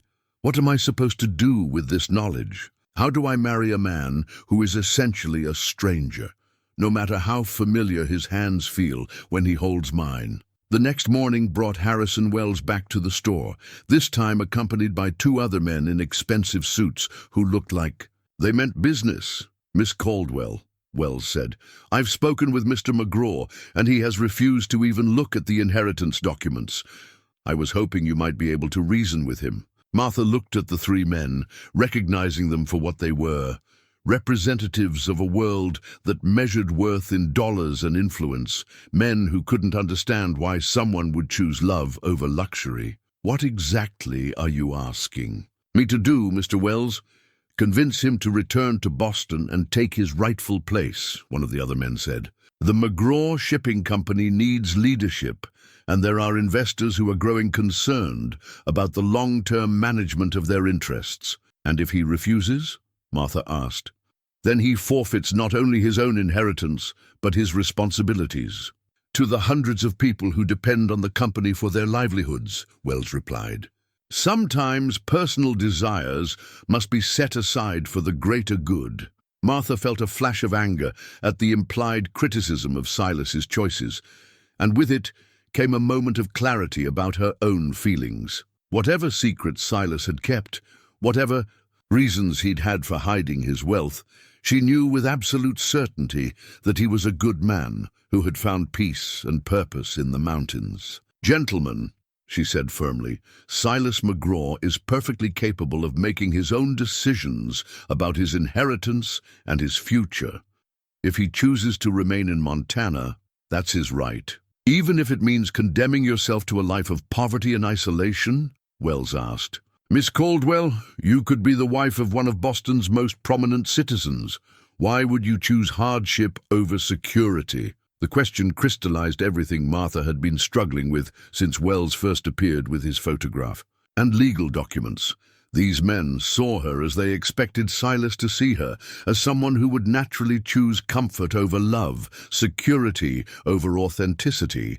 "Because," Martha said quietly, "some things are more valuable than money, and some men are worth following into the wilderness." After they left, Martha knew what she had to do. The revelation about Silas's wealth had shaken her, but it had also clarified the depth of her own feelings. She loved the man who had taught her to walk on snowshoes and brew healing teas, who had carved her a wooden rose and believed in her strength when she couldn't see it herself. Whether he was a mountain hermit or a millionaire heir, Silas McGraw was the man she wanted to spend her life with. But first, they needed to have an honest conversation about trust, truth, and the kind of marriage they wanted to build together. She found him that evening at their grove, sitting by a small fire and staring into the flames with the same expression he'd worn when he told her about losing Elizabeth and their daughter. "The lawyers came back today," Martha said, settling beside him. "I figured they might," Silas replied. "What did they want?" "They wanted me to convince you to return to Boston and claim your inheritance. They seem to think I'm either too greedy or too stupid to choose poverty over wealth." Silas looked at her sharply. "And what did you tell them?" "I told them that some things are more valuable than money," Martha said, "and that some men are worth following into the wilderness." The relief that washed over Silas's face was so profound that Martha felt her remaining anger dissolve. She reached for his hand, lacing their fingers together. "But Silas," she said seriously, "we need to talk about trust, about the difference between privacy and deception, about building a marriage on complete honesty rather than carefully edited truth." "You're right," Silas said. "I should have told you everything from the beginning. I was so afraid of losing you that I made choices that could have destroyed us anyway." "Why were you so certain I would only want you for your money?" Martha asked. "After all this time together, after everything we've shared, why couldn't you trust my love?" Silas was quiet for a long moment, considering her question. "Because in my world, in the world I grew up in, that's usually how it worked. People formed relationships based on what they could gain from each other. I suppose I forgot that you're not from that world." "No," Martha said softly. "I'm from a world where a woman like me doesn't expect any kind of love at all, which means when it comes, she treasures it for what it is, not for what it might provide." They sat in comfortable silence, watching the fire and processing the revelations that had nearly derailed their wedding plans. Finally, Silas spoke again. "Martha, I need you to understand something. That inheritance, that life in Boston, I don't want any of it. It represents everything I failed at, everyone I couldn't protect. I found peace in these mountains, and I found love with you. That's worth more than all the money in the world." "Then we stay," Martha said simply. "We build our life here, together, based on who we really are, rather than who we used to be or who others think we should become." "Are you sure?" Silas asked. "Because if you ever change your mind, if you ever want the kind of life that money can provide," Martha silenced him with a kiss, pouring all her certainty and love into the contact. When they broke apart, she smiled at the man she was going to marry in 2 days. "Silas McGraw," she said, "mountain man or millionaire, I choose you. Just you. Always you. The wedding of Martha Caldwell and Silas McGraw took place on a crystalline December morning, with snow falling gently outside the windows of Cedar Ridge's small church.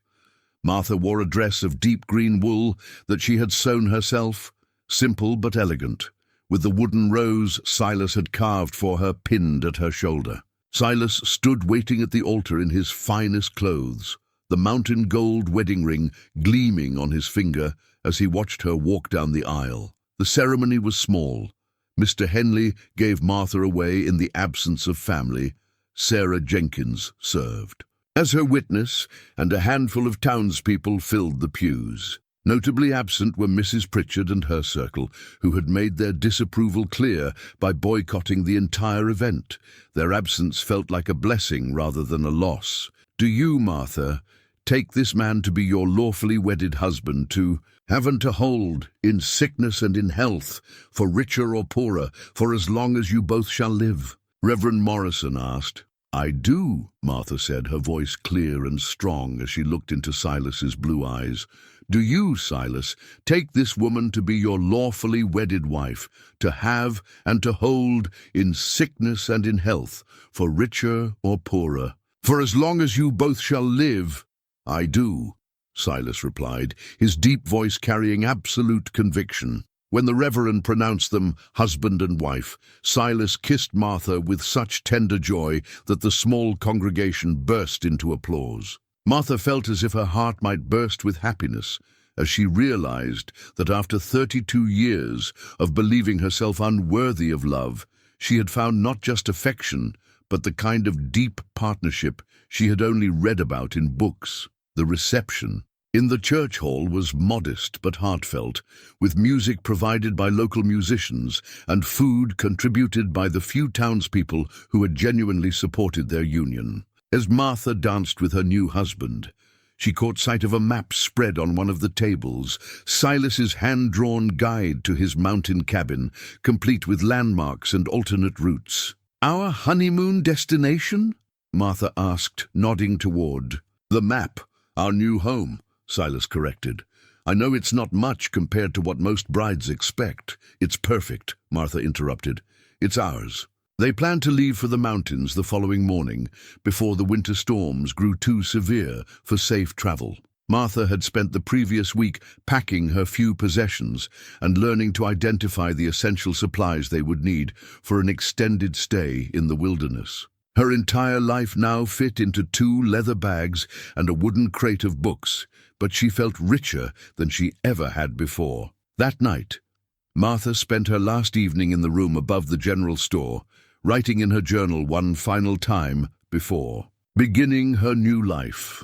December 5th, 1887. Today, I became Mrs. Silas McGraw, and tomorrow I leave Cedar Ridge forever to build a life in the mountains with the man I love. I'm nervous about the challenges ahead, but I have never been more certain of any decision in my life. The woman who arrived in this town 8 years ago was broken by grief and convinced of her own unworthiness. The woman who leaves tomorrow has learned that love is not about being perfect or beautiful or socially acceptable. It is about finding someone who sees your true self and chooses to build a life with that person. Whatever trials await us in the wilderness, we will face them together, and that makes me feel capable of surviving anything. The morning of their departure dawned clear but ominously cold, with the kind of sharp air that warned of serious weather approaching. Silas arrived at the store before dawn, leading 2 sturdy mountain horses loaded with supplies and equipment. Storm's coming, he said without preamble, as Martha handed him her bags. We need to reach the cabin before it hits, or we'll be trapped in the open. Martha nodded, pulling on the heavy coat and mittens Silas had given her for Christmas. She had learned to trust his weather instincts completely over the past months, and the urgency in his voice told her this was more serious than the light snowfalls they'd traveled through during their courtship. They rode out of Cedar Ridge as the sun rose, casting long shadows across the snow-covered valley. Martha looked back only once at the town that had been her home for so long, feeling no regret for what she was leaving behind. Her future lay ahead, in the mountains with the man riding beside her. The first few hours of travel passed peacefully, following familiar trails that Martha had learned during their snowshoe expeditions. But as they climbed higher into the mountains, the wind began to pick up, and Martha could see dark clouds gathering on the northern horizon. "How much farther?" she asked during one of their brief stops to rest the horses. 6 miles, maybe 7, Silas replied, studying the approaching storm with obvious concern. "We should make it, but it's going to be close." They pushed on, the horses working harder now as the trail grew steeper and the snow deeper. Martha found herself grateful for all the physical conditioning she'd gained during her wilderness lessons with Silas. The Martha of 6 months ago would never have been able to handle this kind of demanding travel. By midday, the storm hit with a fury that took even Silas by surprise. The wind drove snow horizontally across the trail, reducing visibility to mere feet and making it almost impossible to see the path ahead. The temperature plummeted so rapidly that Martha's breath formed ice crystals on her scarf within minutes. "We need shelter," Silas shouted over the howling wind, "and we need it now." He led them off the main trail toward a stand of pine trees that offered some protection from the driving snow. Martha watched as he quickly assessed their situation, his experienced eyes reading the landscape for signs of natural shelter or materials they could use to create protection. "There," he said, pointing toward a rock overhang that was barely visible through the swirling snow. "It's not much, but it'll keep us alive until this passes." They struggled through the drifting snow toward the shelter, leading their increasingly distressed horses through conditions that would have been impossible for less experienced animals. By the time they reached the overhang, Martha was exhausted and thoroughly chilled despite her warm clothing. Silas immediately began the practiced routine of emergency shelter preparation. He unsaddled the horses and led them to the most protected area he could find, then began gathering deadfall and pine boughs to create a windbreak. Martha helped as much as she could, but she was learning firsthand how quickly mountain weather could become life-threatening. "I need to get a fire started," Silas said, his voice tight with concern. "Can you handle setting up our sleeping area?" Martha nodded, drawing on the camping skills Silas had taught her during their weekend excursions. But as she worked to arrange their blankets and supplies, she could see that their situation was more precarious than Silas was letting on. The overhang provided minimal protection from the storm, and the temperature was still dropping rapidly. Within an hour, it became clear that they were facing a true survival situation. The storm showed no signs of abating, and the cold was so intense that even their small fire seemed to provide little warmth.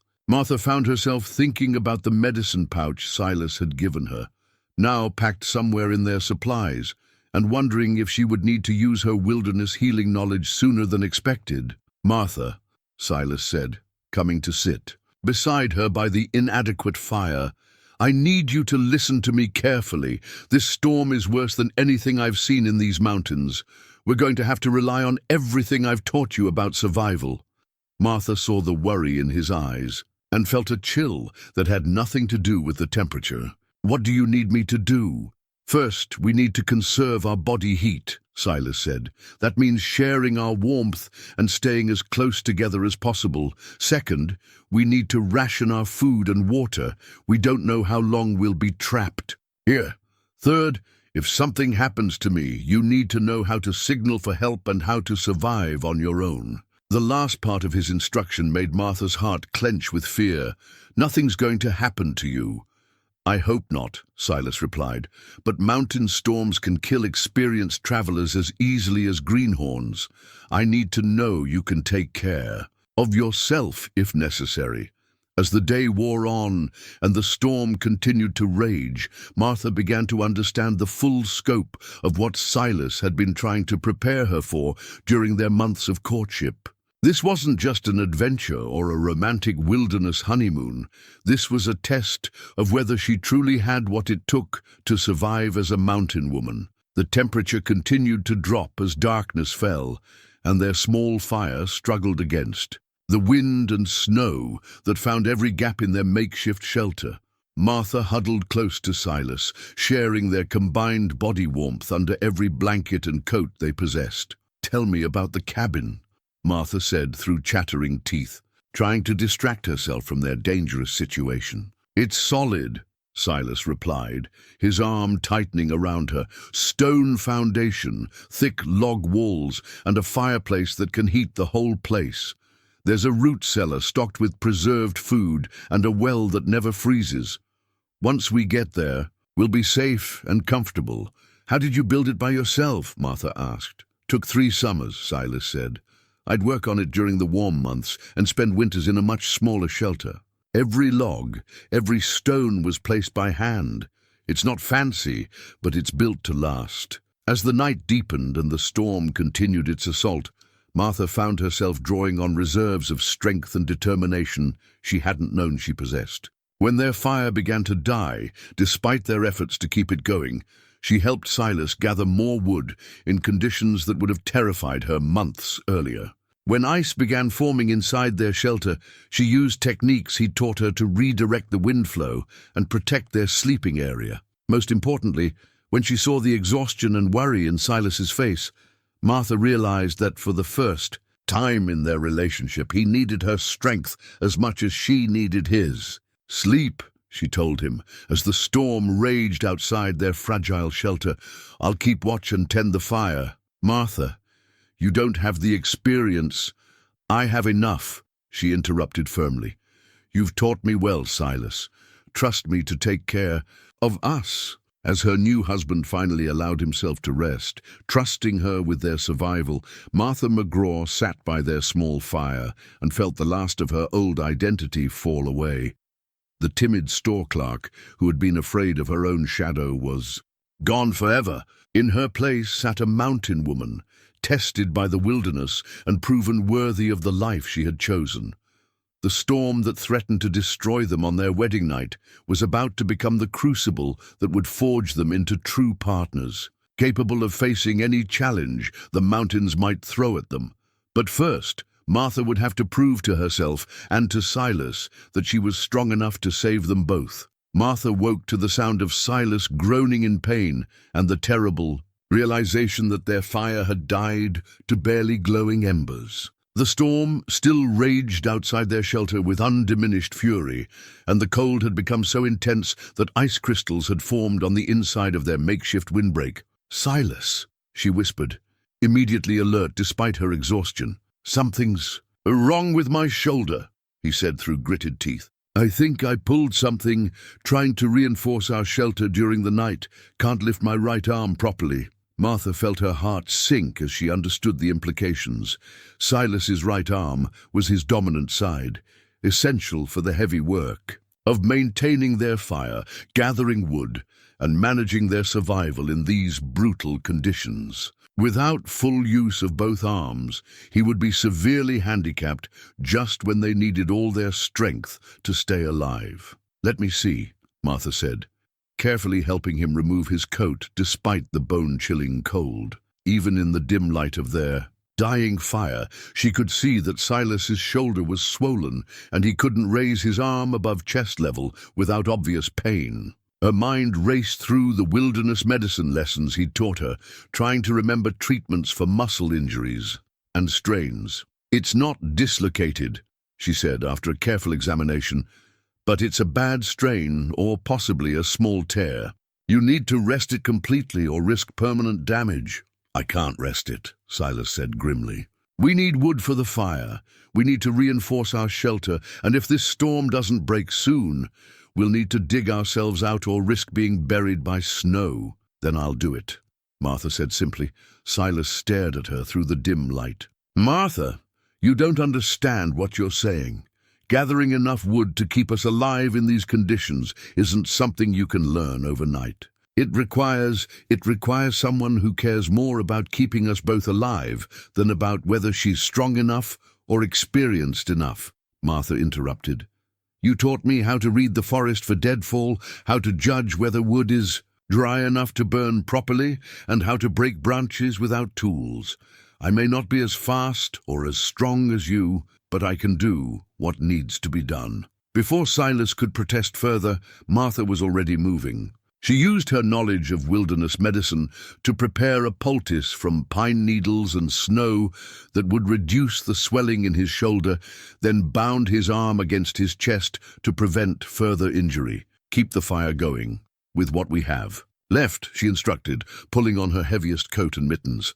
"I'll be back with more wood as soon as I can gather it." Stepping outside their shelter into the full fury of the storm was like walking into a wall of ice and wind. The snow was falling so heavily that Martha could barely see 3 feet in any direction, and the cold bit through her clothing with vicious intensity. But she forced herself to focus on the task at hand, drawing on everything Silas had taught her about reading the forest and finding usable fuel. The first challenge was simply moving through snow that had drifted to knee-deep. In some places, Martha's snowshoes were buried somewhere in their packs, and there was no time to dig them out with their fire dying. Instead, she used a technique Silas had shown her for walking in deep snow, lifting her feet high and placing them carefully to avoid post-holing through the surface. Finding dry wood in the middle of a raging blizzard seemed almost impossible. But Martha remembered Silas's lessons about where to look during winter storms. The underside of fallen logs often stayed dry, even in heavy precipitation, and standing dead trees could provide dry heartwood if you knew how to access it. Working by feel as much as sight in the swirling snow, Martha began the painstaking process of gathering fuel. Her hands quickly became numb, despite her mittens, and she had to stop frequently to warm them against her body to maintain enough dexterity to break branches and collect tinder. Each trip back to their shelter with an armload of wood felt like a small victory, but Martha could see that she wasn't gathering fuel fast enough to stay ahead of their consumption. The fire was their lifeline in these conditions, and if it died completely, they might not be able to relight it with wet matches and numb fingers. "You're doing well," Silas said, as she dumped another load of wood beside their fire pit. "But you need to pace yourself.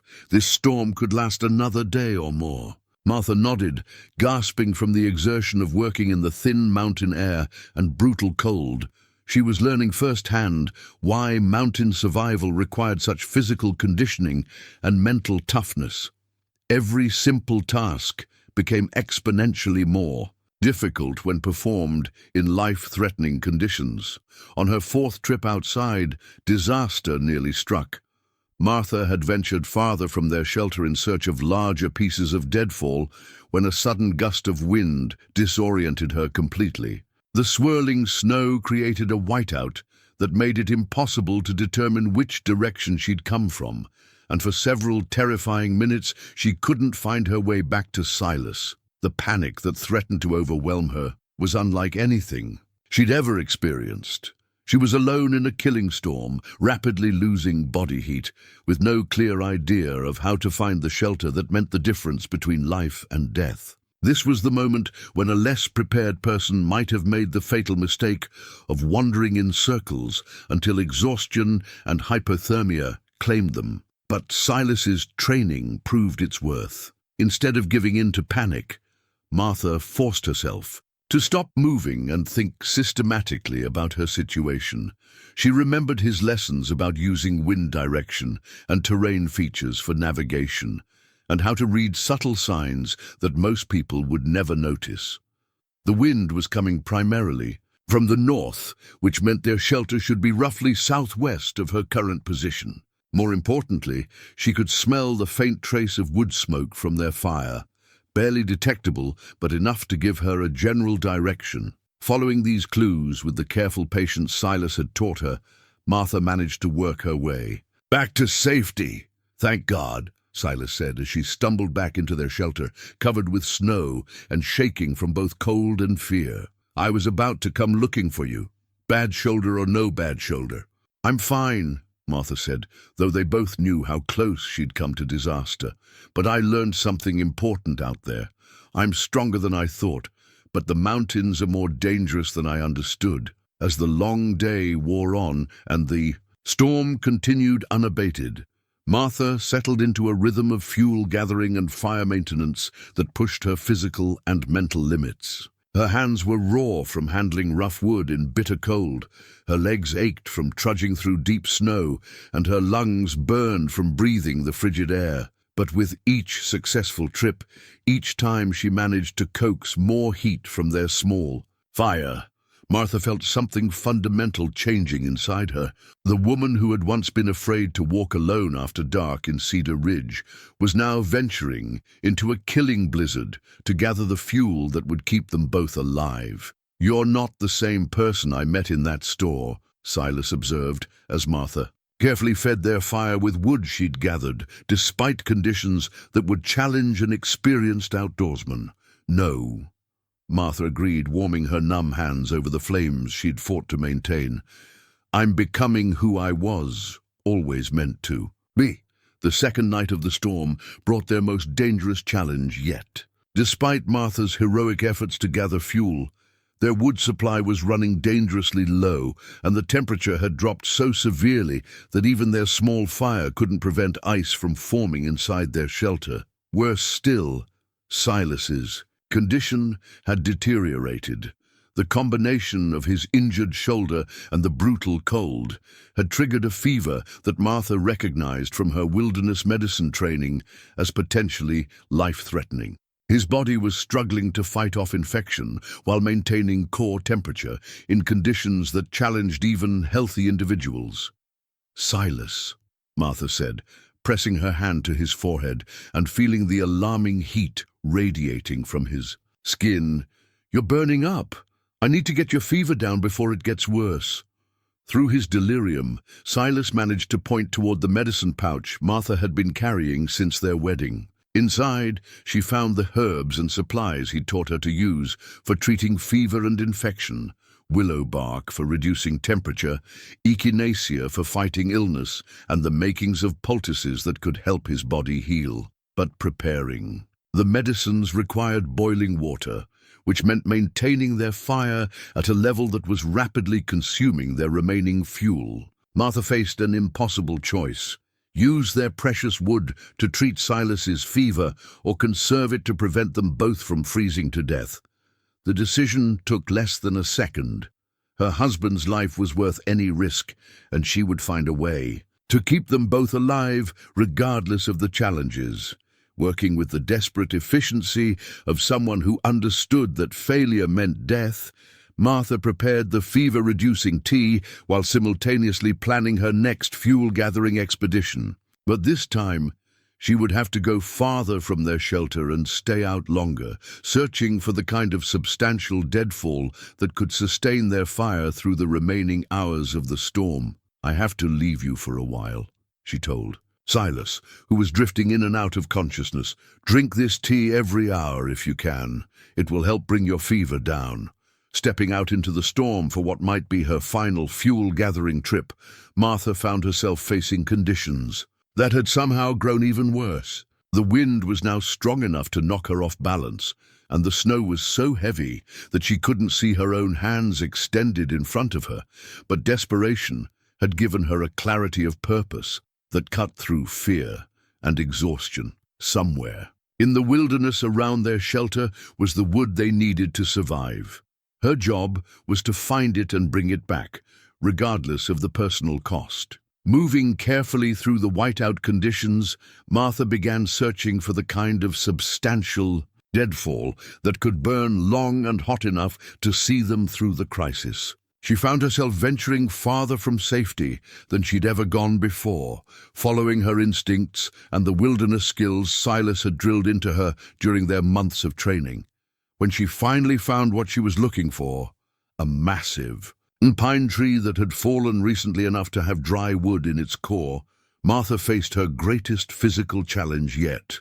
The tree was too large for her to move in sections, which meant she had to break it down using techniques that required strength she wasn't sure she possessed. Using her belt axe and the leverage methods Silas had taught her, Martha began the exhausting process of reducing the fallen giant to manageable pieces. Her hands, already raw from hours of work in brutal conditions, began bleeding through her mittens as she fought to break free the chunks of dry pine that could save their lives. Each piece of wood she managed to extract felt like a victory against impossible odds. Martha had never worked so hard in her life, had never pushed her body so far beyond its apparent limits, but with each blow of her axe, each successful break in the deadfall, she could feel herself becoming someone entirely new, a woman capable of literally fighting nature itself to protect the man she loved. The trip back to their shelter with her arms loaded with precious fuel became an epic journey through conditions that tested every survival skill she'd learned. The wind tried to tear the wood from her grasp. The snow threatened to bury her with every step, and the cold bit through her clothing with such intensity that she began to understand how people could simply lie down in the snow and never get up again. But Martha McGraw refused to surrender to the mountain's fury. Step by agonizing step, she fought her way back through the blizzard, carrying the fuel that would mean the difference between life and death for both of them. When she finally stumbled back into their shelter, Martha found Silas unconscious and barely breathing. His fever had spiked during her absence, and she realized with heart-stopping clarity that she was now completely responsible for both their survival. Working with the calm precision of someone who had moved beyond fear into pure determination, Martha rebuilt their fire into a roaring blaze that filled their shelter with life-saving heat. She prepared more fever-reducing medicine, carefully monitoring Silas's temperature and forcing fluids into him even when he was too delirious to fully cooperate. Through the long hours of that terrible night, Martha kept vigil over her husband while maintaining the fire that kept death at bay. She used every technique he'd taught her about wilderness medicine, every skill she'd learned about survival in extreme conditions. Most importantly, she drew on reserves of inner strength that she'd never known she possessed. The frightened woman, who had hidden behind the counter of a general store, convinced of her own inadequacy, was gone forever. In her place sat a mountain woman who had saved her husband's life through knowledge, determination, and a love that proved stronger than the worst nature could unleash. As dawn approached, Martha noticed that the wind's howling had finally begun to subside. The storm that had nearly killed them both was starting to weaken, and through a gap in their shelter, she could see the first pale light of morning filtering through the snow. Silas stirred as the warmth from Martha's rebuilt fire finally began to penetrate his fevered consciousness. His eyes opened slowly, focusing on her face with the confused recognition of someone emerging from delirium. "Martha," he whispered, his voice hoarse but lucid for the first time in hours. "I'm here," she replied, tears of relief streaming down. Her face, as she saw awareness, returned to his eyes. "Your fever's breaking. You're going to be all right." Silas tried to sit up, wincing as his injured shoulder reminded him of their ordeal. He looked around their shelter, taking in the blazing fire, the substantial pile of wood Martha had somehow gathered, and the evidence of her night-long vigil. "The storm," he said, confusion evident in his voice. "How did you—" "With my shoulder, I did what needed to be done," Martha said simply. "What you taught me to do." As Silas's strength slowly returned, and the storm finally exhausted itself outside their shelter, they both began to understand the magnitude of what had just occurred. Martha had not only survived her first major wilderness crisis, but had emerged as the stronger partner when survival depended on individual capability rather than experience. "You saved my life," Silas said, reaching for her hand with his good arm. "We saved each other," Martha corrected. "You taught me everything I needed to know. I just had to be brave enough to use it." But they both knew the truth was more complex than that. The rescue rope Martha had fashioned from their supplies to help drag the heavy deadfall back to their shelter represented more than just practical problem-solving. It symbolized how completely their relationship had evolved, from his teaching and her learning to genuine partnership between equals. When they finally emerged from their shelter into the crystalline stillness of post-storm morning, Martha looked out at a world transformed by the blizzard's fury. Snow had drifted to incredible depths. Trees wore mantles of ice that turned them into crystalline sculptures, and the silence was so profound it seemed to ring in her ears. "It's beautiful," she said, marveling at the pristine wilderness that had nearly killed them both. "It's dangerous," Silas replied, but his tone held respect rather than fear. "And now you know why." They spent the morning digging out their horses and preparing for the final push to Silas's cabin. The animals had survived the storm in better condition than expected, thanks largely to Martha's insistence on using precious fuel to melt snow for their water and her careful rationing of their feed. As they loaded their supplies and prepared to continue their journey, Martha felt the weight of what she'd accomplished settling into her bones. She had proven herself not just to Silas, but to the mountains themselves, earning her place in a world that respected only competence and courage. "Ready?" Silas asked, swinging carefully into his saddle while favoring his injured shoulder. Martha looked back once at the shelter that had protected them through the worst storm she'd ever experienced, then mounted her horse with the fluid confidence of someone who belonged in this harsh and beautiful landscape. "Ready," she said, and meant it completely. The cabin lay just 3 miles ahead, but Martha McGraw no longer needed its protection to feel at home in the mountains.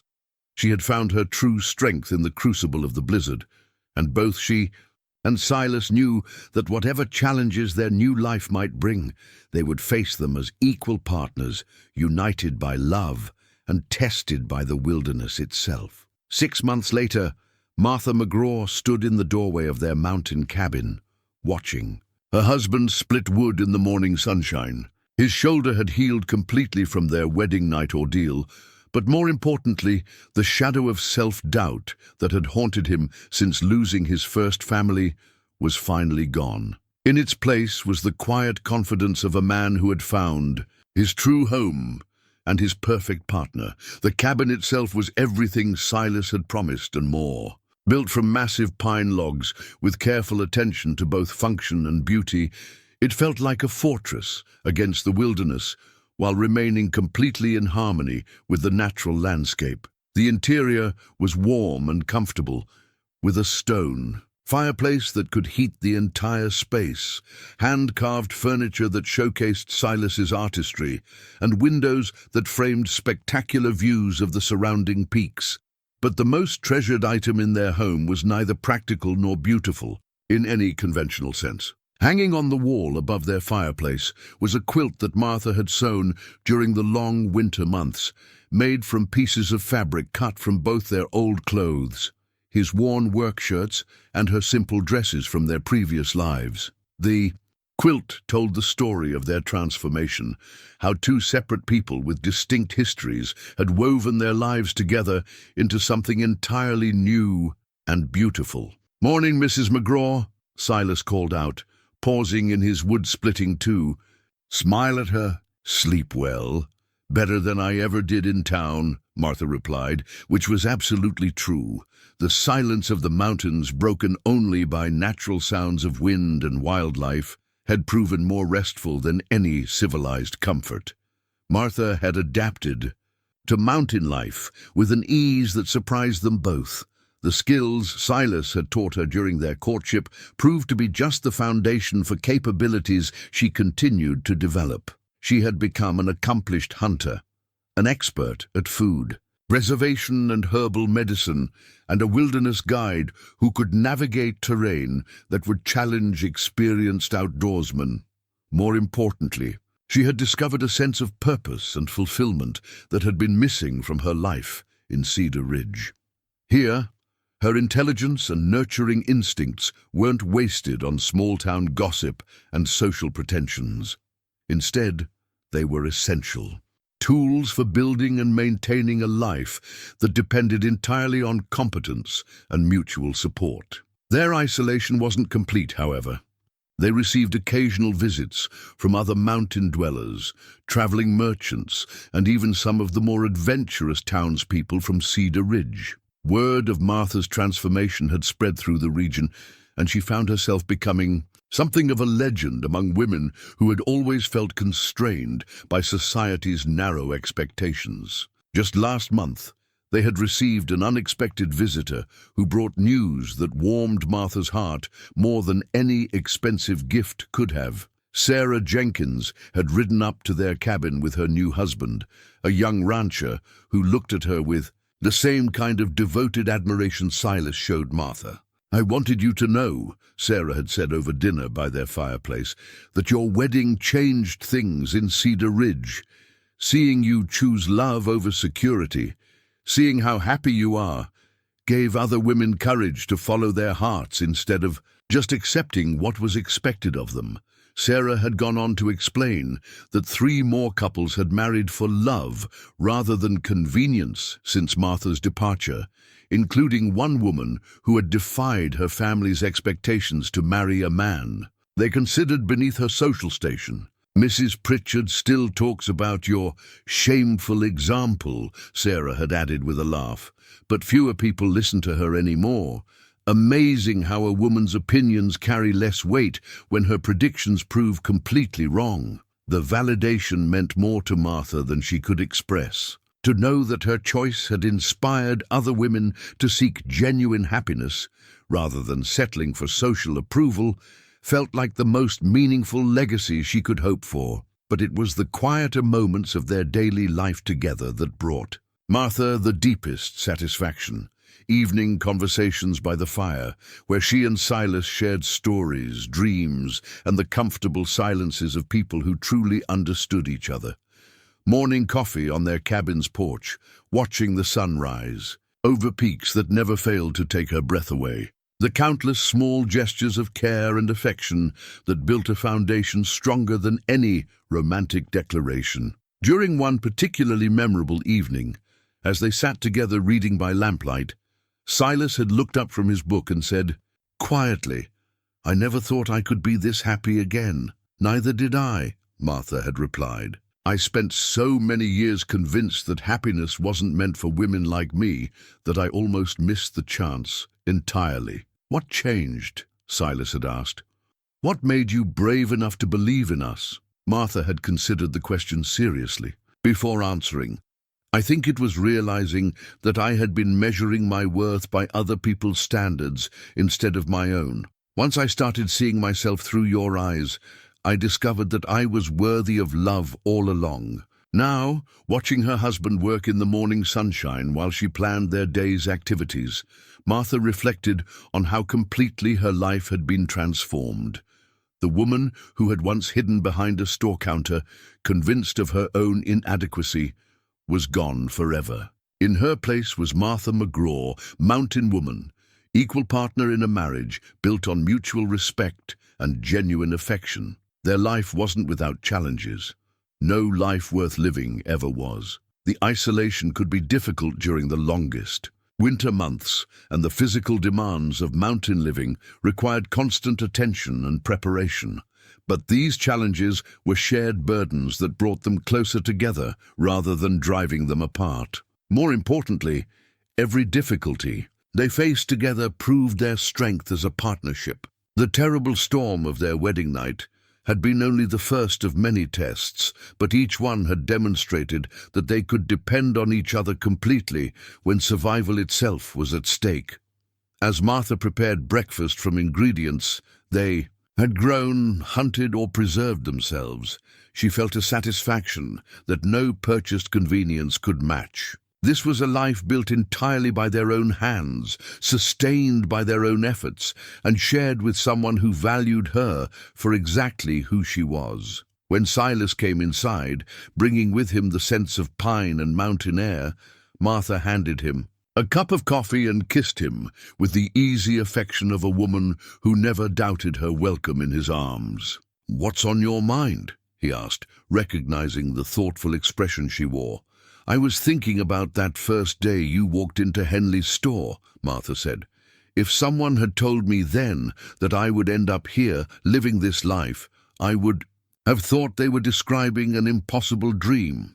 "And now?" Silas asked, settling beside her at their kitchen table. Martha looked around their cabin, at the herbs drying by the windows, The books they shared on winter evenings, the tools and equipment that represented their self-sufficient life, and most of all at the man who had seen her worth when she couldn't see it herself. "Now I can't imagine any other life worth living," she said simply. "This is who I was always meant to be. It just took finding you to discover it." Outside their window, the mountains stretched toward a horizon filled with endless possibilities. Martha McGraw had found her place in the world.